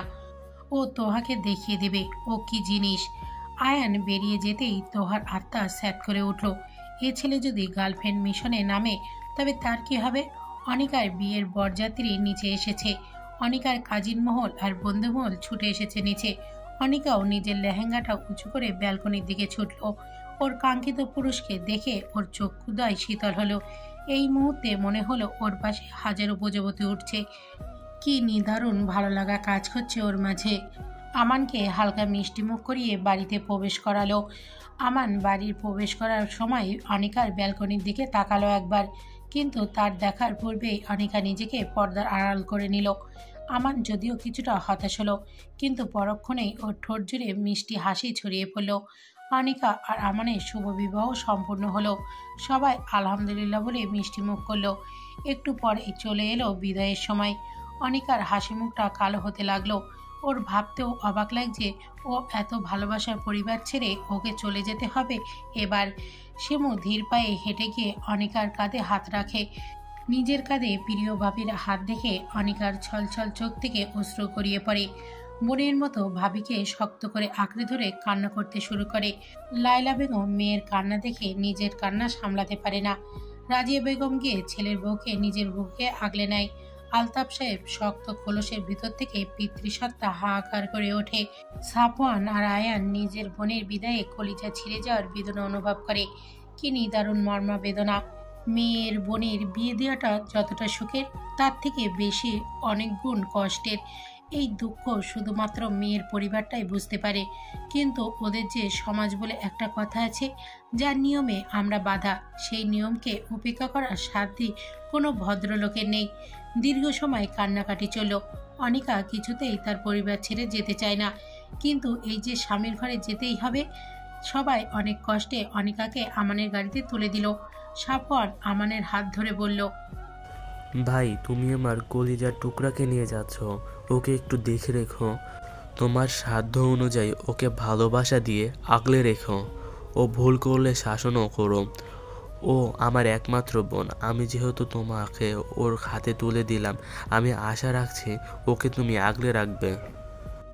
আমান সাফওয়ানের হাতের ওপর নিজের হাত রেখে বলল, ভাইয়া এখনও আমার স্ত্রী, আমি কখনোই চাইবো না আমার স্ত্রী কখনো কোনো কষ্ট পাক। আপনি আমার ওপর পুরোপুরি বিশ্বাস করতে পারেন, আমি আপনার বিশ্বাসের অমর্যাদা কখনোই করব না। আয়ান এগিয়ে গিয়ে আমানের কাঁধ ধরে বলল, দোস্ত, তোর কারণে যদি আমার বোন কষ্ট পায় তবে তোরে আমি যে কি করবো তুই নিজেও জানিস না।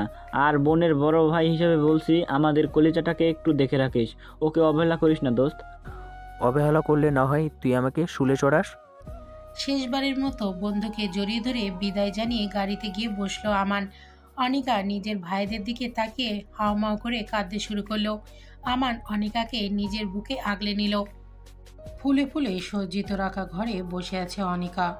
কখনো পরিবারের কথা মনে করে চোখ ভেসে যাচ্ছে, আবার কখনো অজানা শিহরণে বুক কেঁপে উঠছে। কেমন সব ছন্নছাড়া অনুভূতি তাকে আবদ্ধ করে নিচ্ছে। আমান কক্ষে প্রবেশ করে অনিকাকে সালাম দিল। অনিকা আমানের কণ্ঠ পেয়ে কিছুটা বিচলিত হলো, কিন্তু পর মুহূর্তে সেও সালামের জবাব দিল। আমান সন্দর্পণে নিজ স্ত্রীর পাশে গিয়ে বসলো, চিবুক উঁচু করে ধরল নিজের সামনে। লজ্জায় আড়ষ্ট হয়ে অনিকা মাথা নিচু করে নিল। আমান নিজের স্ত্রীর লজ্জা দেখে খুশি হলো। নিজ পকেট থেকে একটা ফিঙ্গার রিং বের করে স্ত্রীকে পরিয়ে দিল। স্ত্রীর হাতে চুমু খেতে ভুলল না। লজ্জায় অনিকা নিজেকে আরো বেশি গুটিয়ে নিল। আমান মুচকি হাসি দিয়ে বলল, জনাবা, আপনি আমার জন্য কি উপহার এনেছেন? আনিকা নিজের জিভে কামড় বসালো। অতিরিক্ত লজ্জার কারণে সে সব ভুলে গেছে। লেহেঙ্গা গুটিয়ে নিজের লাগেজের দিকে এগোলো। আমান চুপচাপ স্ত্রীর কাণ্ড দেখতে লাগলো। অনিকা নিজের লাগেজ খুলে একটা বাক্স বের করে আমানের হাতে দিল। যদিও এটা তোমার উপহারের মতো দামি নয়, কিন্তু আমি আমার সাধ্য মতো তোমায় এটা দিয়েছি। আমান বাক্স খুলে দেখলো একটা ব্র্যান্ডেড ঘড়ি। আমি কিন্তু তোমাকে নিজ হাতে পরিয়ে দিয়েছি, তাই তুমিও। অনিকা আমানের হাতে ঘড়ি পরিয়ে দিল। তোমায় নিশ্চয়ই ভারী পোশাকে কষ্ট হচ্ছে, তুমি এই পোশাকগুলো পরিবর্তন করে এসো। আমার কাছে তুমি না সাজলেও অপরূপা। অনিকা স্বামীর কথা শুনে নিজের চোখ দুটো বন্ধ করে নিল। প্রতিটা স্ত্রী চায় তার প্রিয় পুরুষের থেকে এই বাক্যগুলো শুনতে।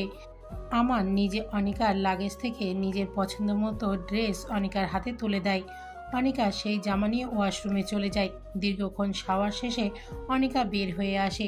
তার ছোট্ট ছোট্ট ঘাড় পর্যন্ত কেশ ছেড়ে দিয়ে যেগুলো থেকে টুকটুক করে পানির ফোঁটা পড়ছে। অনিকা ধীর পায়ে এসে ড্রেসিং টেবিলের সামনে বসে, তোয়াল দিয়ে নিজের চুল মুছতে থাকে। আমান অনিকার পাশে গিয়ে অনিকাকে নিজের দিকে ঘুরিয়ে নেয়। তুমি একজন হার্ট সার্জনের হার্টকে কোমায় পাঠিয়ে দিয়েছো, এখন একে তোমারই ঠিক করতে হবে। আমান হুট করে গভীর আলিঙ্গনে জড়িয়ে নিল প্রেয়সীকে। এই আলিঙ্গন সেই উষ্ণ যে ওর আলিঙ্গনে কোনো পাপ নেই, আছে শুধু আল্লাহর সন্তুষ্টি আর শাওয়ার। অনিকার বিয়ে কেটে যাওয়ার পরে কেটে গেছে আরও 20 দিন। আয়ান বেচারা তার ওয়াদা রক্ষা করার জন্য মরিয়া হয়ে উঠেছে। মাকে সে সাফ সাফ জানিয়ে দিয়েছে, আমাজান, আমি কালো নুলা কানা কিছুই নই। আপনি আমাকে দ্রুত 10 দিনের ভিতরে বিবাহ দিবেন, না হলে আমি সন্ন্যাসী নিব। ছেলের করা ট্রেটে লাইলা বেগম হতভম্ব। তিনি জানেন তার ছোট ছেলে ভীষণ ঠোঁটকাটা, কিন্তু তার পাশাপাশি নাক কাটাও। খুব শীঘ্রই আয়ানকে ফেরাতে হবে। দেশে এসেছে গোটা 6 মাস হলো, আর 2 মাস হয়তো ও আছে। ছেলে তাকে এও জানিয়ে দিয়েছে মেয়েকে সে দেখতে চায় না। লাইলা বেগম যেমনই পাত্রী পাক না কেন, হোক সে সামলাময়ী, তবুও সে বিয়ে করবে। অতঃপর সিদ্ধান্তহীনতায় ভুগে তিনি এই ব্যাপারটা আলতাফকে জানালেন। আলতাফ চিন্তা ভাবনা করে সিদ্ধান্ত নিলেন আগামী 10 দিনের মাঝেই ছেলেকে সে বিয়ে দিবেন। তাই আর দেরি না করে তার ছোট বোনকে ফোন দিলেন। ছেলের এই পাগলামো থামাতে তার ছোট বোনের সাথে কথা বলাটা ভীষণ প্রয়োজন। শিবুকে সাফওয়ান একটি লাল শাড়ি উপহার দিয়ে বলেছে এটা পরে আজ রাতে তার জন্য তৈরি থাকতে। সাফওয়ানের ইশারা শিমু ঠিকই বুঝতে পেরেছে। শাড়িটা একদম ফিনফিনে পাতলা, পরনে শরীরের অনেক অংশই দৃশ্যমান হবে। যদিও শিমুর কাছে সাফওয়ানের এটা দ্বিতীয়বার আবদার। আজও প্রথম দিনের কথা মনে পড়লে তার শরীর ক্ষণে ক্ষণে শিউরে ওঠে। লজ্জায় আড়ষ্ট হয়ে যায় ওর সমস্ত শরীর। সাফওয়ান ওর লজ্জা দেখে নাকের মাথায় কামড় বসিয়ে দিয়ে বলল, বলো তো বউ, তোমার লজ্জা আমি কবে ভাঙতে পারবো? সেই কথা শুনে শিমু আরো বেশি লজ্জায় নুয়ে যায়। রাজিয়া বেগমের সাথে তার সম্পর্কটা এখন স্বাভাবিক। সাধারণত দাদি শাশুড়ির সাথে নাতি বউয়ের সম্পর্ক যেমন হয়, মাঝে মধ্যেই সে জিজ্ঞাসা করে নতুন অতিথি আসবে কবে। দুঃখগুলো শিমুর এখনো কোথাও যেন মিলিয়ে গেছে প্রত্যেকের ভালোবাসা পেয়ে। এখন তার নিজেকে ভীষণ খুশি মনে হয়। শিমু একটা জিনিস গভীরভাবে অনুভব করেছে, পৃথিবীতে একটি মেয়েকে তার স্বামী যদি তাকে প্রকৃতভাবে ভালোবাসে তাহলে কোনো দুঃখই সেই মেয়েকে স্পর্শ করতে পারে না। রাত নেমে গেছে আকাশ জুড়ে। সাফওয়ানের পছন্দ মতো শিমু নিজেকে সাজিয়েছে, চুলগুলো ছড়িয়ে ছিটিয়ে দিয়েছে পুরো পিঠ জুড়ে। সাফওয়ান আর শিমু দাঁড়িয়ে আছে ব্যালকনিতে। সাফওয়ান অতি সন্দর্পণে নিজ স্ত্রীর কোমরে হাত রাখল। শিমুর কাছে যদিও এটা প্রথমবার নয়, কিন্তু তবুও তার শরীর শিউরে উঠল। সাফওয়ান আর শিমু চাঁদের আলোয় দাঁড়িয়ে কিছুক্ষণ চন্দ্রবিলাস করল। সাফওয়ান অবশেষে পেরেছে তার প্রেয়সীকে প্রেম পুকুরে ডুবিয়ে মাতাল করে দিতে। অভিমানী প্রেয়সীর অভিমান ভেঙে দিয়ে আপন করে নিতে। আর শিমুর মনে সাফওয়ানের জন্য কোনো অভিযোগ নেই, আছে শুধু এক বুক ভালোবাসা। শিমুকে কোলে নিয়ে সাফওয়ান নিজের কক্ষের উদ্দেশ্যে রওনা হলো, নিজের অর্ধভাগকে আবার ও পবিত্র ছোঁয়ায় রাঙিয়ে দেবার জন্য। ভালোবাসাময় এই রাতের সাক্ষী হলো আকাশের রঙিন তারা। চারিদিকে মৃদু হাওয়ায় একজোড়া চড়ুই পাখিকে আরো মাতাল করে দিল। এই পবিত্র ভালোবাসা সত্যিই সুন্দর। ভালোবাসায় মোরা দিনগুলো খুব দ্রুত চলে যায়, বিপরীতে দুঃখ মোরা সময়গুলো যেতে চায় না। একদিনকে মনে হয় হাজার দিনের চেয়েও বড়। আসলে এগুলো সব কিন্তু আমাদের চিন্তা ভাবনারই ফল। সাফওয়ান, শিমু, আয়ান, অনিকা সবাই জীবনে পরিবর্তন এসেছে। সবাই এখন যার যার জীবন নিয়ে ভীষণ ব্যস্ত। সেদিন আয়ানের জেদের কাছে হার মেনে আলতাফার লায়লা বেগম বাধ্য হয়েছিল তাকে 1 মাসের মধ্যে বিয়ে দিতে, কিন্তু দুর্ভাগ্যবশত আয়ান পাত্রীর মুখটা অবধি দেখেনি। যখন জানতে পারল মেয়েটা তোহা, তখন তার কাছে কোনো উপায় ছিল না। যে মেয়েটার সাথে আয়ানের সম্পর্ক ঝগড়াটে শালিকের ন্যায়, সে মেয়েটার সাথে গভীর বন্ধনে আবদ্ধ হয়ে যায় নিজের অজান্তেই। সারাদিন দুজনের মাঝে টুকিটাকি লেগেই থাকে, যদিও তারা বিদেশে পাড়ি জমিয়েছে বিয়ের পরপরই, কিন্তু অভিযোগগুলো ফোন দিতেই শুনতে পারা যায়। আর অনিকা এখন 6 মাসের প্রেগনেন্ট। আমান তাকে সর্বদা আগলে রেখেছে, কোনো রকম কাজই তাকে করতে দেওয়া হয় না। আমানের বাবা সিরাজুল সাহেব ছেলের বউয়ের জন্য এক কথায় পাগল বলা চলে। আমানের মায়ের মেয়ে না থাকায় একটা মেয়ে পেয়ে সে যেন ভীষণ খুশি। পরিবর্তন এসেছে সাফওয়ান আর শিমুর জীবনেও। তারা আজকে প্রথমবারের মতো বাবা মা হতে যাচ্ছে। সাফওয়ান ওটি রুমের সামনে পায়চারি করছে, লায়লা বেগম আল্লাহর কাছে দোয়া করছে। শিমুর বাবা তার 2 মেয়েকে নিয়ে এক কোণে দাঁড়িয়ে আছে শুকনো মুখ করে। আলতাফের পূর্বর মতো মুখ গম্ভীর করে দাঁড়িয়ে আছেন। কি রুদ্ধশ্বাস পরিস্থিতি, সময় যেন গড়ায় না। প্রতি সেকেন্ডকে মনে হচ্ছে কয়েক ঘন্টার সমান। এমন অভিজ্ঞতা হয়তো সকল হবু বাবারই হয়।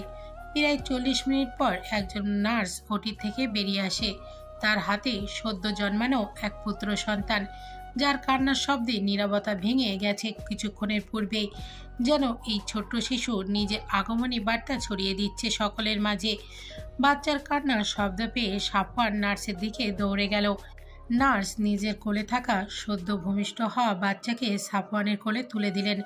লায়লা বেগম দৌড়ে এলেন নিজের নাতির কাছে। সাফওয়ানের পিতৃসত্তা আনন্দিত হলো। এক বিন্দু সুখ যেন পুরো শরীর গ্রাস করে নিল।